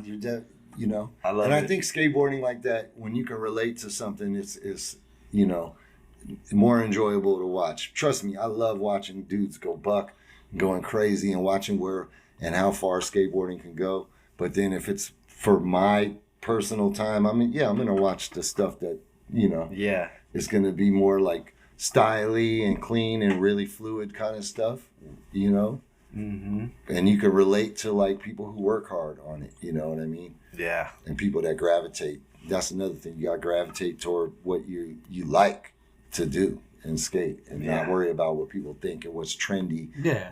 That's true too. Because there was a moment where I wouldn't have this opportunity because people was checking for like a different kind of skater, different kind of skating. You know what I mean? You might not have a podcast at that time as well. You know what I mean? Where people are checking for it because, it's like when Girl and Chocolate was in, it was like baggy pants and this and that. And then, when with Girl and Chocolate was a lot of other brands that did, we all looked the same. So I don't know who did it first. It wasn't saying Girl and Chocolate, but you had that kind of steez where like DGK would kind of look like that now, right? Right. And then you got the other side with Baker. Right. And when Baker came out, they took over. So that people was checking for that. So they wasn't checking for Girl and Chocolate shit like that. You know what I mean? Mm-hmm. And then after that, all of a sudden it kind of came back around again. Because everything's 360. Yep. It always going to come back around. You know what I mean? I guarantee them little fidget spinner things are going to be popping again soon. Either that or some form of it. Yeah. Like how they say the Labubus are the new Furbies. Yeah. Yeah. And then the bulky shoes are coming back. Yeah, all that stuff. Everything. I mean, it was a trip. Small wheels. It was a trip to see everyone in the past couple years being into doing the tail slide grinds and no slide crookses and stuff, because when I was doing that, it was kind of like, not too many people were doing it, and it just wasn't received that well when I did it. Like people was kind of saying I fell off almost in like during some of that, when they watch like yeah right video or something, they'll say, man, York Park, he didn't even do no handrails in there. He didn't even jump down no gaps. He didn't frontside flip no big ass thing. But you know? I felt like Girl and Chocolate didn't. Like I felt like they didn't make you have to do that. That's what I'm saying. You know what I mean? But there's other companies that will. But when the tide, when the industry and the tide starts going in that direction, then you know when you lose fans because they like something else, and you're losing sales and all this kind of thing, you know. So they have to go, oh shit, we need to compete with that now. Because what we were doing was top of the level, but now you have a whole different look, a different style, different everything. A completely different, like, night and day. Yeah. You got baggy pants, hip hop, kind of clean. Dude, that clean dudes. That movie look. Then you got the motherfucking, all of a sudden, rocker, tight ass pants, big handrail, eating shit in your part, fucking spitting on the camera, drinking, getting fucked up. You know what I'm saying? That's where I grew up in. So that to Girl and Chocolate, like with like, you know what I'm saying? Costumes all clean. I feel like those two raised two different types of skaters, and then now they start just mashed together. Finally, but now you're seeing them get all sober and stuff like that. So it's like they're kind that's good too. That's good too, of course. And you know what? I think everything is good with age and with time. And not just being old as age, but just age period. Like there should be a fun experimental age you should 20s. Have. You know what I mean? Yeah. You're 18 to whatever. Right. Go see if you like beer. Go do that. I'm not saying for me personally, I would say yes. Go if you are curious about certain things, go check it out. With somebody you trust. Yeah, with someone you trust. In a safe environment. Exactly. You know what I mean? Like if my kids like when my daughter or son would ever ask me about alcohol, I would say, here, you have a sip of my White Claw or something, right? I'm at a barbecue, and then they look in, and they smell it already. Oh, yeah. What the fuck? This is some grown-up shit. You know what I mean? Just give me that shit. It's funny because I remember doing that shit. Me too. And so it's when you tell them no is when they get more curious, I think. Right. So I'll say, if you want it, here. And they go, ew, this is gross. I don't want that. And I go, all right. Well, it's not for you. You know, and they say, well, and I said, well, you see how I'm not drinking the sodas? And they go, yeah. And I go, well, so I like this one. You like that one. Go. Yeah. And that's that. And so, you know, to me, yes, exactly. Like I would, if my kids wanted to drink a whole one, I don't know. We'd have to have a talk. But if you want to try a sip of some, you know, whatever. This is what the big deal is, or what? Oh, you want to sip of this? Not a big deal. Just to get that curiosity out of their system. Right. Why are they doing that? And so they seem like they're having a good time, and then they see them next day. You're like, maybe they didn't have a good time. And now it's like my son being 16 and my daughter being 13.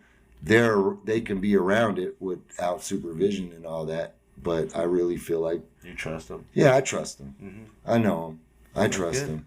And you know, and if it does happen, like I tell my kids, dude, if you guys get in the right trouble, I'm never gonna be like, it's never gonna be bad, you know. But we let them know, like, yo, parents get in trouble for shit that you do. Mm-hmm. Like if you two motherfuckers robbed a bank right now, you don't think mom and I go to prison too? Like we didn't know they was gonna rob the bank. Those your kids. Your consequences bring us consequences. Especially if they're using something like if you owned a weapon. And you know what I'm saying? And you didn't properly keep it up. So I'm like, bro, and just but if they're ditching school too, you guys get in trouble. Yeah. You know, stuff like that. So I tell them, get in the right trouble. Like, you know, like nothing that's gonna be more than a conversation and like maybe like a little punishment here and there, but like a little. Don't be calling me to pick you up from jail. Yeah, like I literally had that conversation with my son yesterday when he came on with the last. I said, bro, we gotta have a little one-on-one real quick, and I just let him know, like, bro, like, you know, this kind of trouble, mom and I can't go down to the police and say, all right. Yeah, we can do that at school. When you go there, like, you're kind of on your own now. Like you made that decision. Cops trump us, bro. Yep. Like. Cops can come in this house and take you, and we have to watch that shit. Yeesh. And if we step in there and protect you, we'll be there too. And then your sister gonna look at us going, "Fuck, what I'm gonna do?" Yeah. Fuck it, go with him. Like, Yeah. you know what I mean? Yeah. So I told him, like, bro, and not that I'm worried at all. He's a great kid. He's Yeah. a good kid. Like, But you still gotta give him like the little speech. but he needs to Right. know. Yeah. He needs to know stuff. You know what I mean? Exactly. Because the more you know, the better. Yeah, and it's like, you know, you're curious or like, dang, no one's here to bust me. I could do some shit. You know what I mean? That's when you get in real trouble. Right. When you start feeling like you can get So away I from want, it. yeah. So, and that's why also like I let my kids get away with easy shit when they were little. I never busted them, so that their game is whack. You know what I mean? Yeah. Like, they'll watch this right now and go, "What?" And I go, "Yeah, that's right." I used to open the drawer and I'd see the candy in there. I close it. I go, "Oh no, I didn't see that." Good night, honey. You know what I'm saying? Set the trap. All I need is my kids passing the wire on my ass, trying to bust them. These slick ass motherfuckers. I don't know what they doing. You know what I mean? Fuck that. I want them to I want their game so whack that I just bust them where I could just go, "Hey, come here for a minute. I got to. Did you come in my room?" I said, "No." Start You had a brand new Palace shirt in there. What happened to it? Yeah. You know what I mean? That's all day, dude. That son steals all my shit. Did you get into any trouble when you were younger? Like, you Nothing remember? too crazy. I remember like getting caught stealing, trying to steal shoes from this one store that had like the shoes in there, and you could do the switch out. Yeah. But I was late. Like it was working, everybody. But I'm little, so they probably onto the scheme. Yeah. And I'm up there, slow and They busted me. They said, "We ain't even gonna call." I was so little. They said, "We ain't gonna call the police, but we gonna call your mom."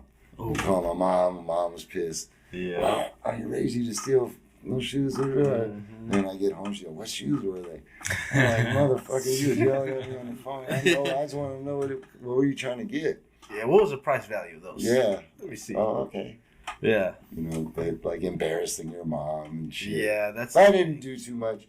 I would get busted at Embarcadero. Be a little kid going to court with my mom, but my mom was For like skateboarding? pissed about it. Like, what the fuck? He's riding a toy. Like, this is crazy. Yeah. You know? But That's crazy. My school tried to take my skateboard one time. Mom's one of them. "You're not taking. I paid it over this much money for it." And then, "Okay, man. Okay, here. He can't bring it to school no more." Right. Like she went off on them. Mm-hmm. You know. Yeah. I had skateboarding, so I wanted to skate. I never got in a lot of trouble. Some of my friends did. I had a lot of, I lived in the city. So when you live in the city and you're outside all the time, You'll see things. you're going to things have happen. friends. You're going to have acquaintances. You're going to have people you want to be on your good side. Oh, yeah. You're going to be around that. So that, and Somebody might get you out of a pickle one day. right. Knowing them. And put you in a couple pickles That too. could be too. And so I had some friends that would, do the most. And so I would be like, "I can't be with you." The most meaning, Yeah. like, come through with a stolen car. Want to go? What? No, I'll meet you there. I'm gonna take the train. Y'all can take the GTA. Yeah, I'll meet you there. Yeah. I'm not rolling in that. Or My dumb ass would have gotten in the car. Yeah, see, Can I drive it? Let me drive it. I'm not getting in the car. And then like mountain bikes were real hot. Cannondales back in the day, and all them kind of bikes. Downhill mountain bikes and shit. People just stealing those. Then, people selling weed and people going over people's house and getting it and robbing people and people I know in both parties, but I don't know. Right. I don't know you like that. Right. But I find out about shit, or like I'm in the middle because I'm cool with everyone like that. That happened to me one time. A friend of mine went to a homie's house. Then he wasn't home, but then he comes home with something. He comes out with something. I'm like, and then he shows me, and I know whose it is. He goes, "Check it out." I'm like, "Oh, dude, let me buy that off of you." And he's like, "Nah, it's not for sale." I'm like, "Come on, dude, I'll give you like $20 for it." $20? All right. So I get it back, and then I tell, and then come to find out, it was like super special to the homie too. Yeah. Like his mom had given it to him before 100%. He passed away. And like it was just that weird thing that I came across it and I got it back, and then I go, "Hey, you gotta come down for your birthday."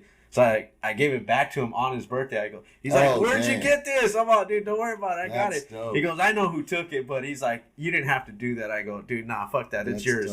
And he goes, you didn't pay for it, did you? I go, I did, but don't even worry about that, bro. That's yours. Hell yeah. And I got it back from him, you know, and he was like, dude, thank you, bro. That's sick. Yeah, but I was even like, and then the homie comes back the next time, the other guy, he's like, where's that thing at? I'm like, dude, someone offered me $40 for it. I was like, shit went right back. You know what I mean? So if you're listening, tour and came back. I don't think he's not a skater, but if you're listening, that's what happened to that thing you took. Hey, man. They went back to the right owner. Right?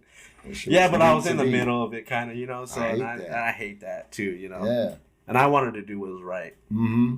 So, dude, that's amazing what you do, bro. Everything that you're doing, you're giving skate lessons to kids? Yeah, kids, adults, whoever, like special needs kids, all of it. Like, and everyone that I've messed with has ripped. And where do you give the lessons at? At the Santa Clarita Skate Park out in Valencia. Okay. So I do mornings. This morning I did a 9 to 10. Okay. And then tomorrow morning I do 8 to 9, which will be like super beginner, like little kids where I'm holding them and, you know, we're just barely getting on the board, teaching them how to step on it. And stuff. Right. You know, super beginner, see if they're into it, being outside and all that, you know, parents is like pushing them.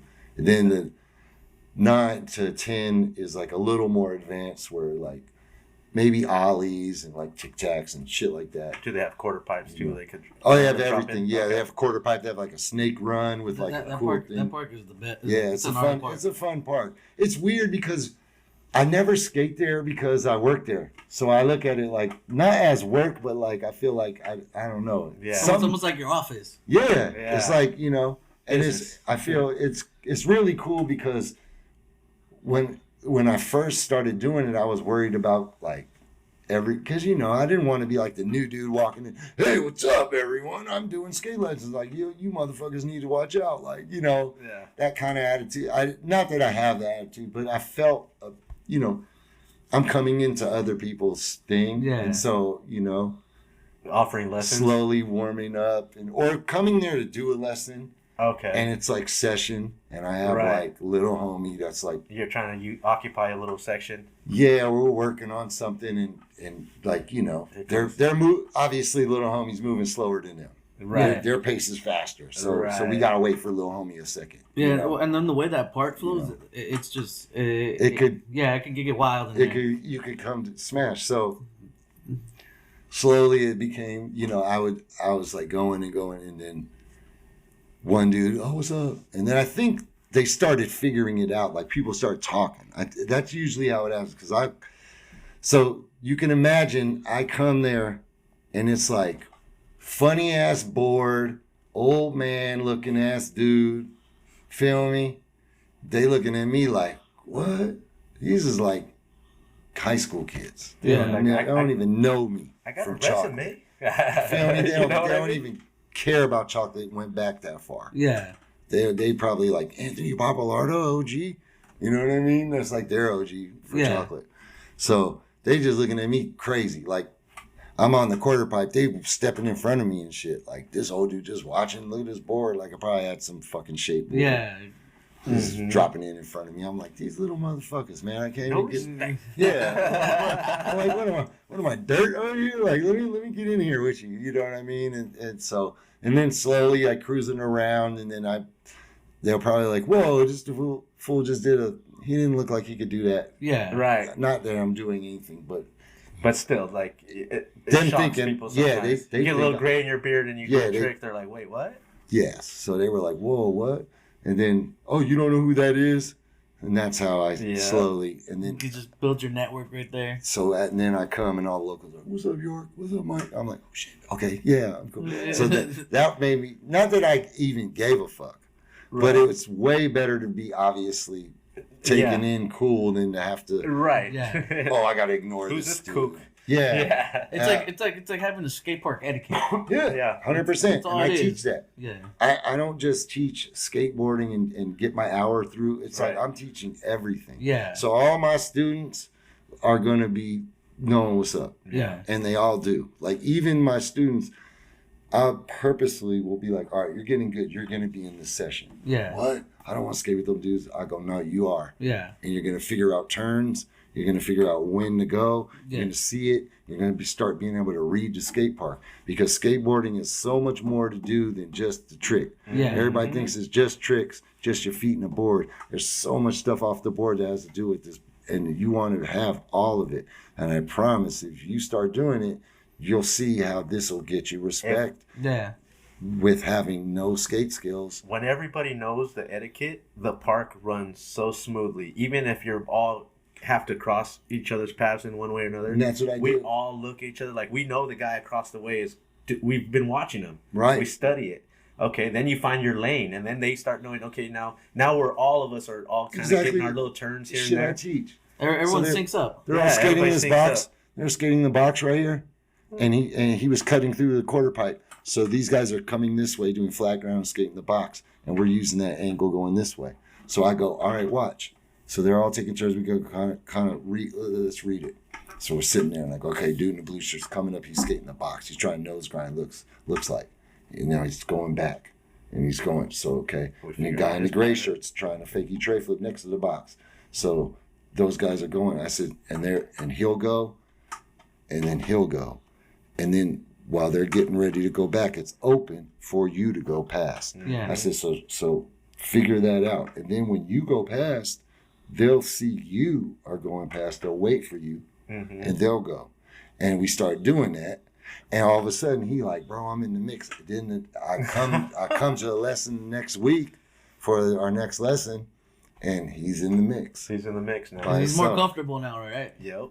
You know, speaking of that, we were at the skate park earlier at La Habra, and they were skating the flat bar, and I was skating a little hubba. And to get the runway for that little hubba, it's in the landing of that flat bar. So as I was looking at them coming, I was like, all right, let me get out of the way, you know? But some people don't acknowledge that and they're just standing there, you know? Yeah, they don't realize, Yeah, but we sync up. There's 3 of us there, so we're all kind of syncing up, and we're kind of need all the space that we're utilizing that little area. We're using it, but like, and to me, I like to wait for somebody, because then I get a little breather.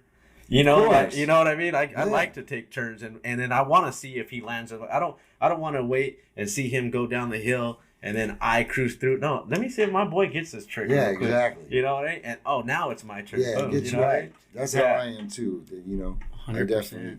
I don't care who I'm skating with. I don't care about your tricks. You could be super good, beginner, or whatever. I could care less if we're sharing the joy, the moment, the whole everything, the process, the whole everything.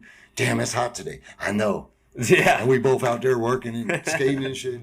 Both drinking water, like, oh, you sweaty too, huh? Yeah. We sharing that. Yeah. Whether homie's doing a nollie flip crooks on a rail and I'm doing a slappy crooks on a curb, or I'm doing a slappy crooks on a curb and this fool's tic-tacking.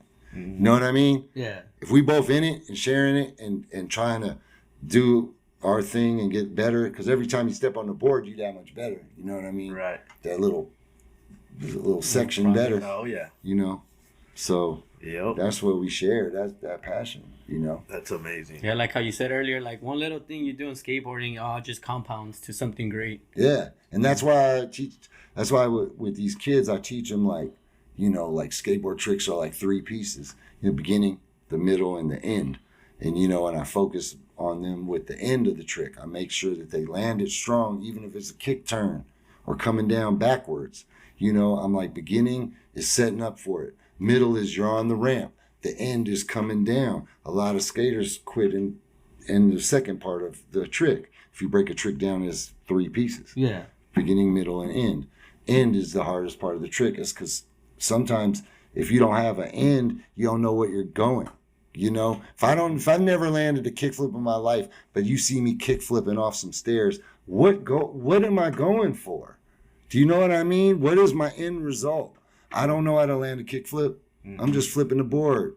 But if I know how to land already, I have an idea of where my feet need to go and land on that board, then the kickflip can now work. Because it's 3 parts to it. The beginning, I got the beginning and the middle down.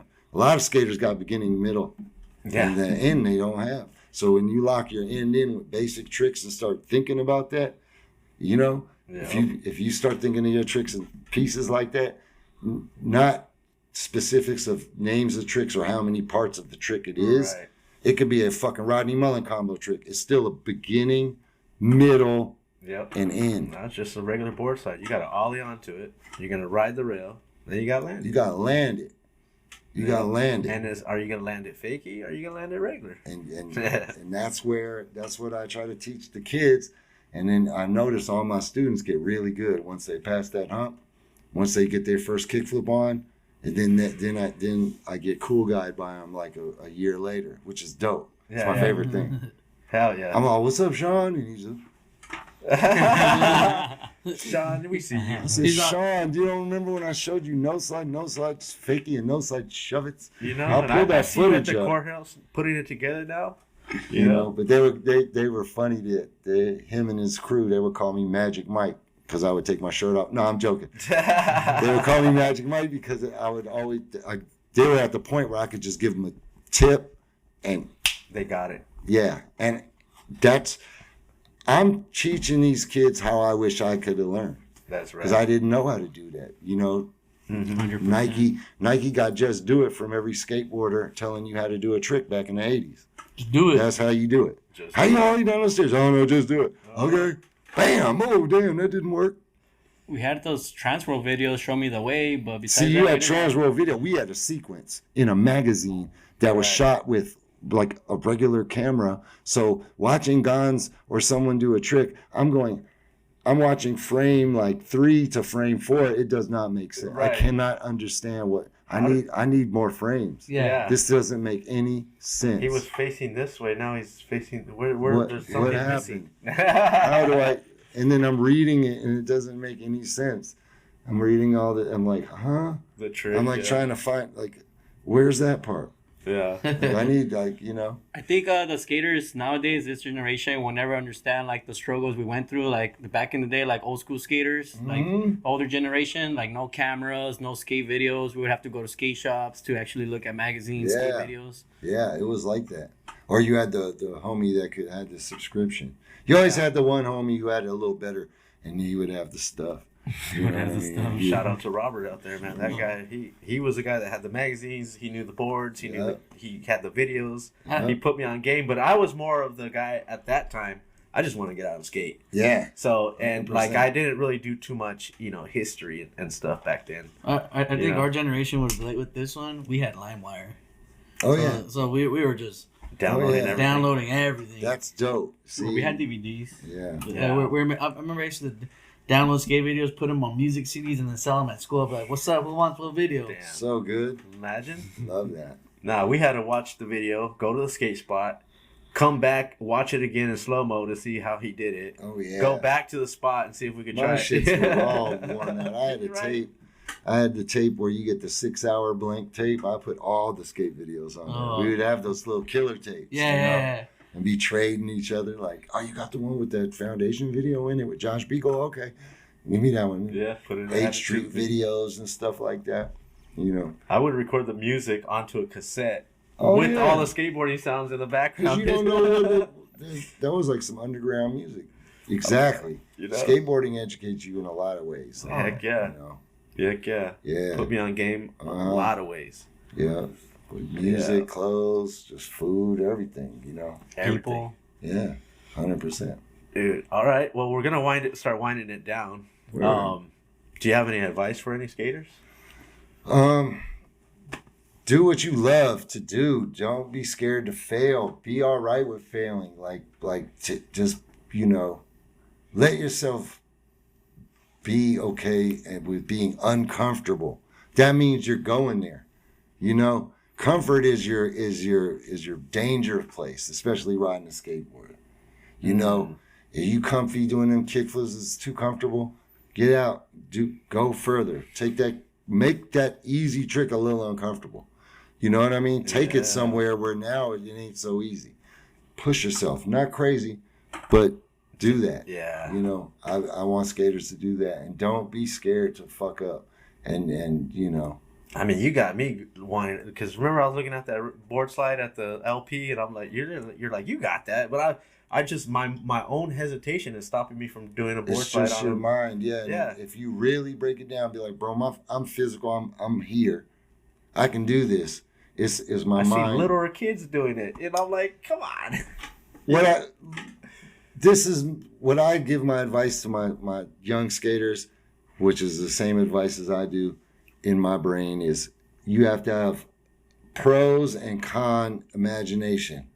So when you imagine all the bad shit that's going to happen to you first, that's great. It hasn't happened yet, so it's fake. It's just made up. So you better put a good one there too. Then make a decision on which one you want to gravitate toward. Does that make sense? It does. And I tell my kids, and some of my kids laugh at me. I go, dude, you scared you're going to fall right there? I said, well, guess what's going to happen when you fall? I said, a dragon's going to come and bite your leg off.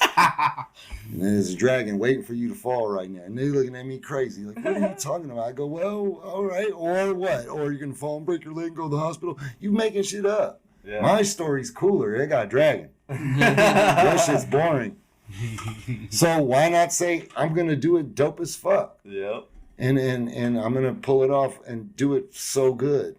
You know what I mean? Yeah. On the tricks I've been pushing myself towards, that's what I've been doing. But I kind of know my limits, and I know I can do it. It's just that I want the pros to be a little more than the cons. Right. So once I get there, I'll get there. Yes, and it's just pushing it. And then you know yourself. You're like, whoa, okay, I'm a little ahead of myself. I've done that too. Yeah. Like I'm skating a box, and I'm like, fuck, I did a switch nose grind. Like, maybe I can do switch nose grind shove. And I start trying to, nope. Let's pull it on back and be happy you got that one. Let's celebrate for a minute. You're already celebrating your next birthday. It's just 1 year. You know what I mean? Sometimes you got to go, hey. I've done that many times where I'm like, And there's skateboard days where you get humbled. And that's just going to be in everything physical that you do. Mm-hmm. Everybody is going to have a bad game, a bad day of skating, a bad this. It just comes with it. You know what I mean? Because life is what is energy, like we say. Mm-hmm. So sometimes the energy is low. You could be really into it, and it's just not working out. It's okay. And that's another thing. Don't be hard on yourself skating, dude. Oh, yeah. You know, be all right. The more you're excited about your bails, knowing that you're about to get that, that's when your vibration's high. People wonder when they hear a high vibe. What do they mean by that? It's when you're excited about something. Could be fucking sewing. This water, I was excited about this water. Small shit.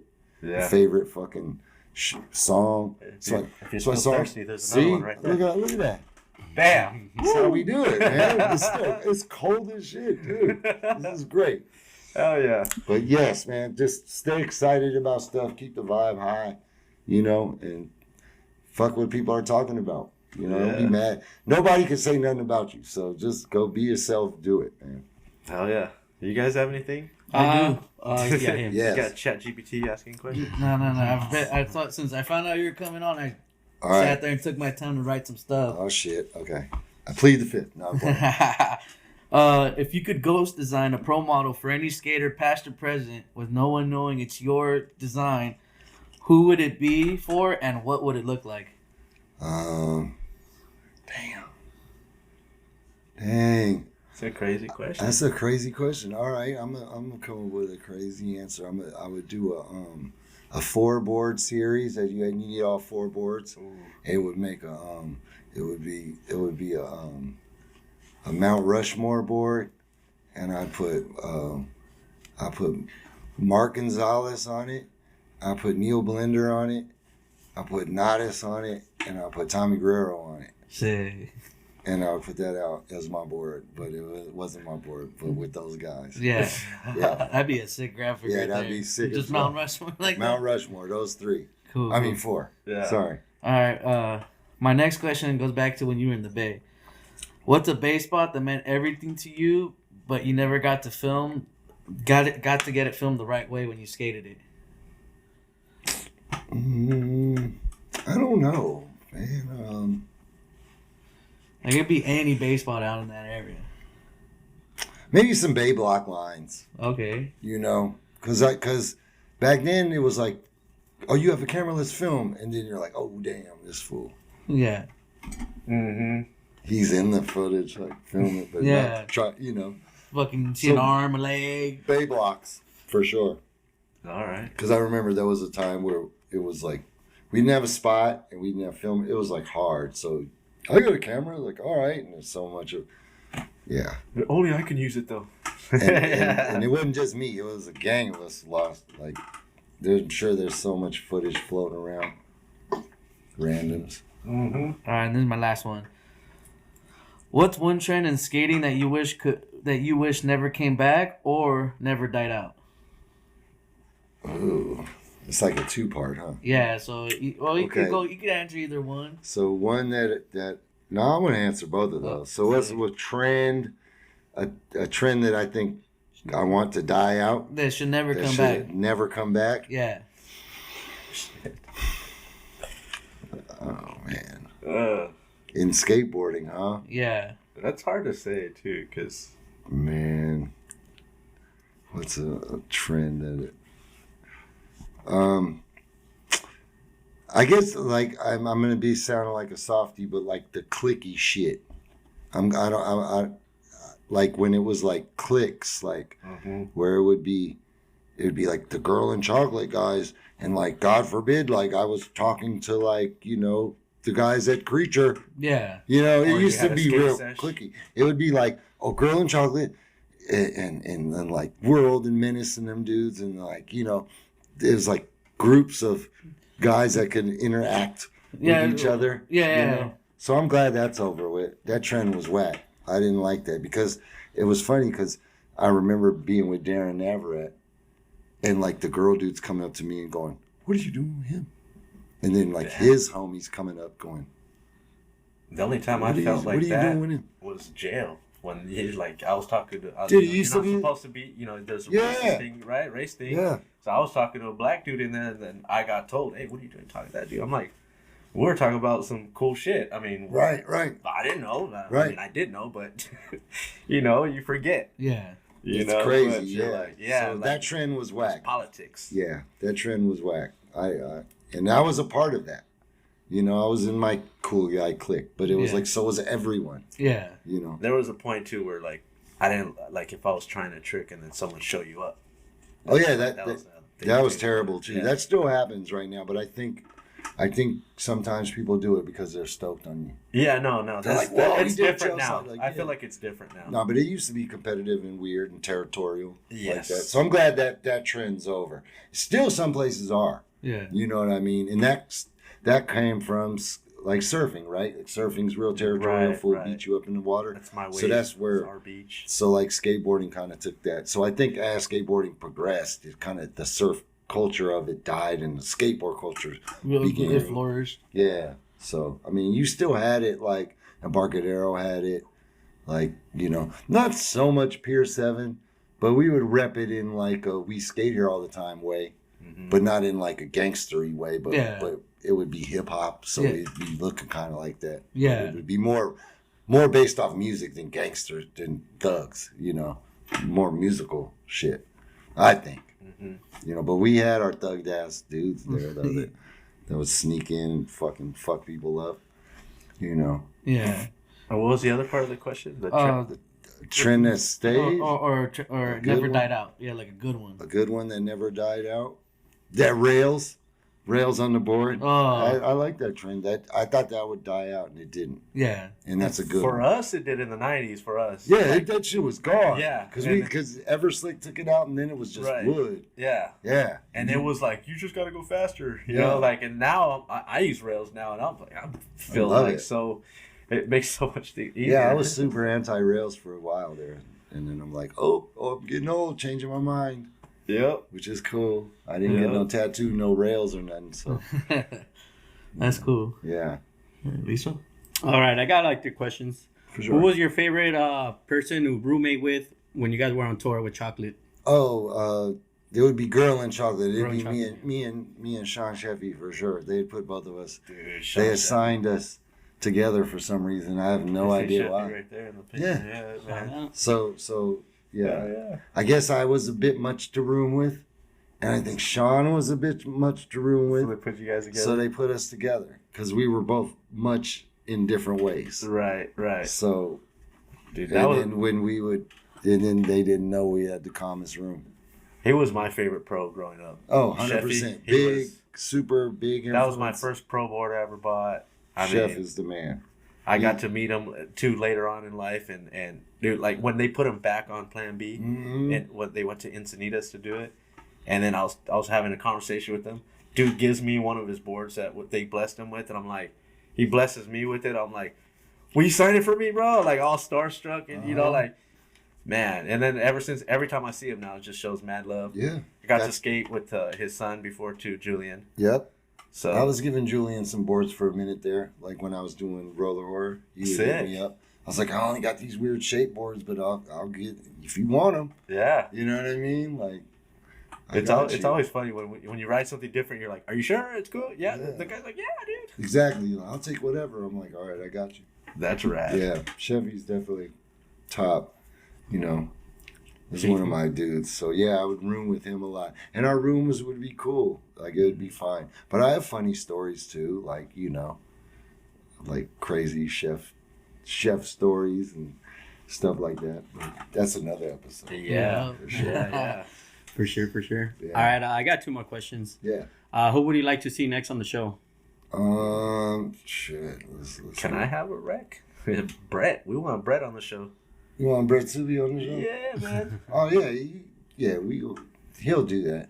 Hell yeah. Get Brett on. I Sure. know. Peralta's a fan. Yeah, we'll get Brett on here. That's easy work.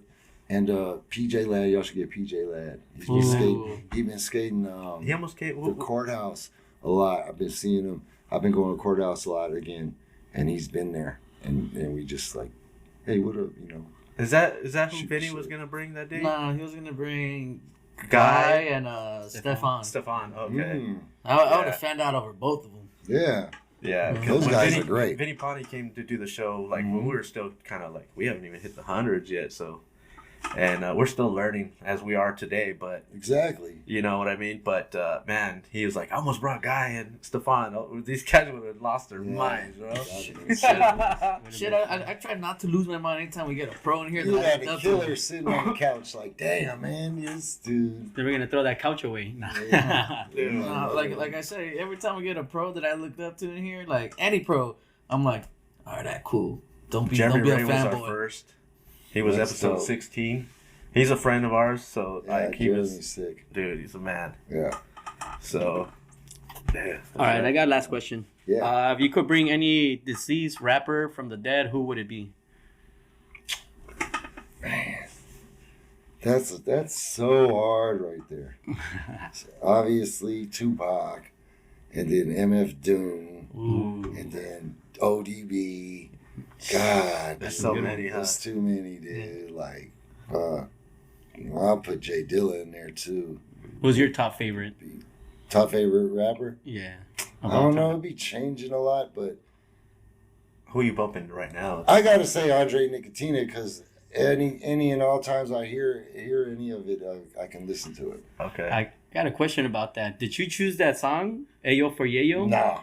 Oh, okay. They did, and because of the beat, I know the beat is dope. Mm-hmm. But it's not even Nicotina rapping; it's San Quinn rapping.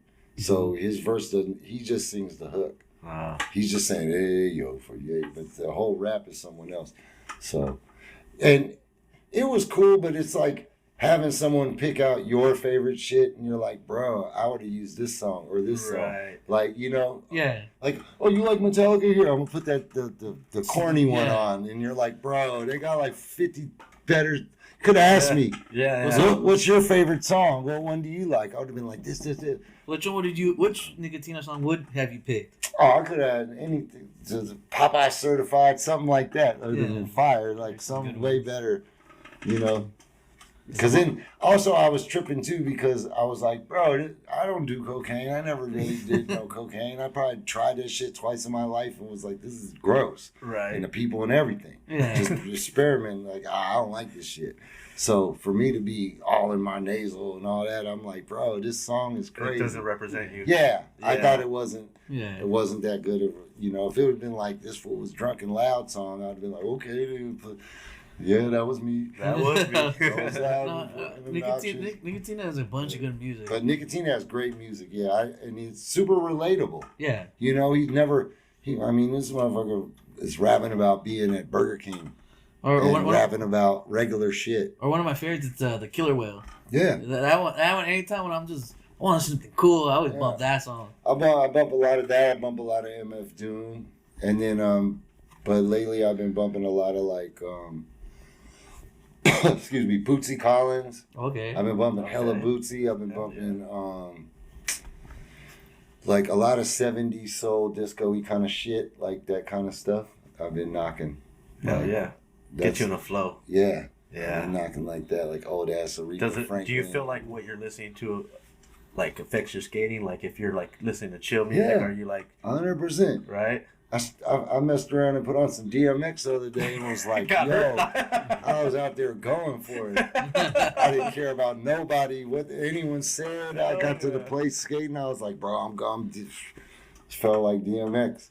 I was just going like, you know, usually I'll be like, oh, my bad, I got in your way. I was like, nah, I'm going to the ledge. Like, dude. Wasn't cutting people off, but I was, you know, I was a little more determined. Usually if it's like a game of chicken, I'll be like, yo, go for it. Yeah. This time I was like, no, it's like I got it this time. I have a tiger. I feel like I feel like I should be landing this right here. Had me doing that. That's one thing I try to do. If I accidentally go and I take someone's turn because I didn't pay attention or maybe they kind of hesitated or something, then I'm like, man, I better land this now because I just took this guy's turn.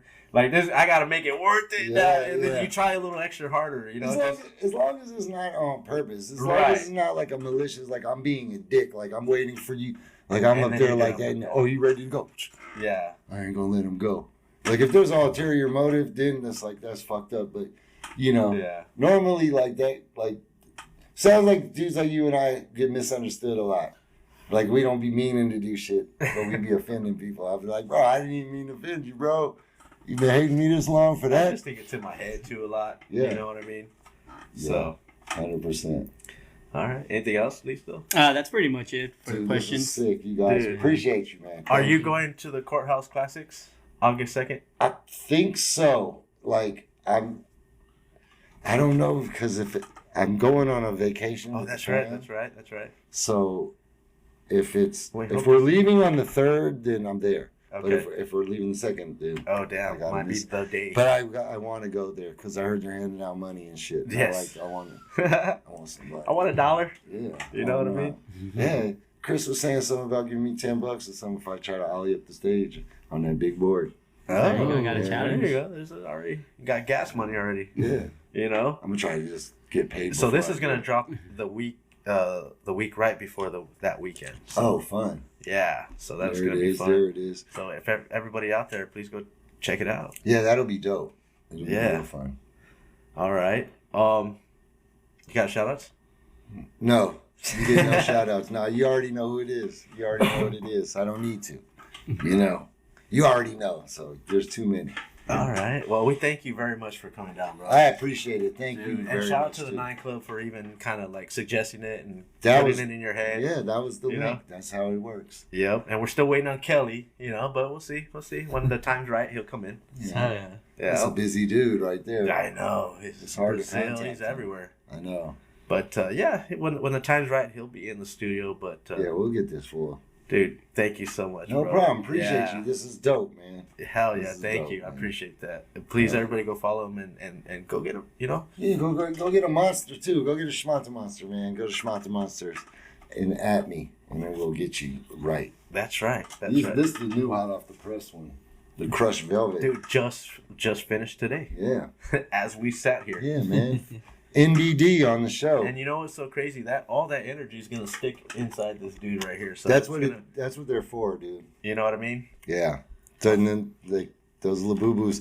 Yeah, I've been hearing they're evil or whatever, but from The Simpsons. But if I'm a real horror movie nerd, so that Simpsons episode is making fun of The Exorcist, not a Labubu, just because the name of the thing is like Lazuzu or something. Oh, Pazuzu. Yeah, something like that is the name of the statue, that Satan statue that the old man finds and brings back. And then that's when the little homegirl gets possessed and all that.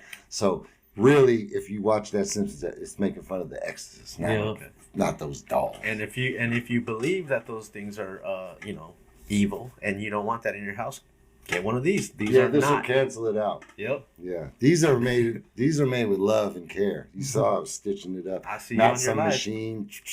That's how Chucky got made. Like, you know, Charles Lee Ray. All right. Listo? Shout outs? Oh. Yeah, we're not what I was going to say. We're out of here. We'll keep this No, up forever. they got to do their shout outs. All right. The couch. Shout out number 1. Shout out God, number 1. Shout out number 2, Mom, rest in peace. Shout out my mom, no, my dad, my family, my siblings, you know, supporting me and keeping me going. Shout out to Where the Locals Skate, Richard Peralta, holding it down. Shout out to Mike coming out, sharing your story. I don't think I met you before, and it was cool having you here. And, appreciate you. You know, talking to you and just vibing out, you know? Yeah. And then, just shout out to all my sponsors, my filmers, and everybody doing good things in skateboarding. Sick. Peralta? No, shout out to everyone who watches us, supports us. Can't do this without you guys. Can't get these locals in to tell their story, you know. And you get to meet your new favorite skater eventually, too. Thank everybody for watching. Fire. Yep. Yes. And everybody that comes on the show is family now, so. Oh, that's what's up. Hell yeah, you're There part you of the go. family. I wanted to show you, I made you a little thing right here. I'm not going to show that. Oh, that's dope. You know how, Uh-huh. see what it says down there? Yes. That's There you fire. go. So when this episode drops, y'all see what I'm showing him. That's dope. That's dope. So hopefully, You guys will like maybe they could, maybe Alpha will see something. Yeah. I want to do something. Hey, man. Technically, aren't they going Maybe. to see that before they see the episode? Well, I don't know. Because it's going to come out and then the episode? I don't know. We'll see. Dude, I'm talking about this picture I drew. Yeah. I don't know. Well, maybe we'll put it out there early, maybe not, but we'll see. It's pretty But fun. I do want Elf to see it. Oh, yeah. He'll Yeah. see that. He'll see that. So that'll be dope. And shout out to him for hooking you up those big boards. Yes. We'd love to see you, what you're doing on those things. And if you got one out there, just say, man. Yeah, go to Everybody Skates and Yeah. support. You know, it's just a different perspective of skateboarding, man. It's super fun. I haven't seen one guy get on it yet and not smile and be happy.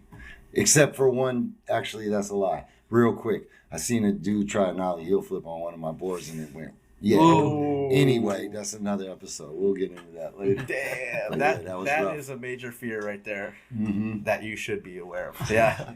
All right. And dude, again, thank you so much for coming down. We appreciate it. I want to thank the Couch Boys for holding it down today. Thank Couch you, Boys. Thank you sir. everybody for tuning in. Please go follow, subscribe, to the channel. Give us some love. Again, we'll be at the Courthouse Classics. We'll hope to see you there. And until next week, I'm OG Skate Show. Peace out, everybody. Yeah.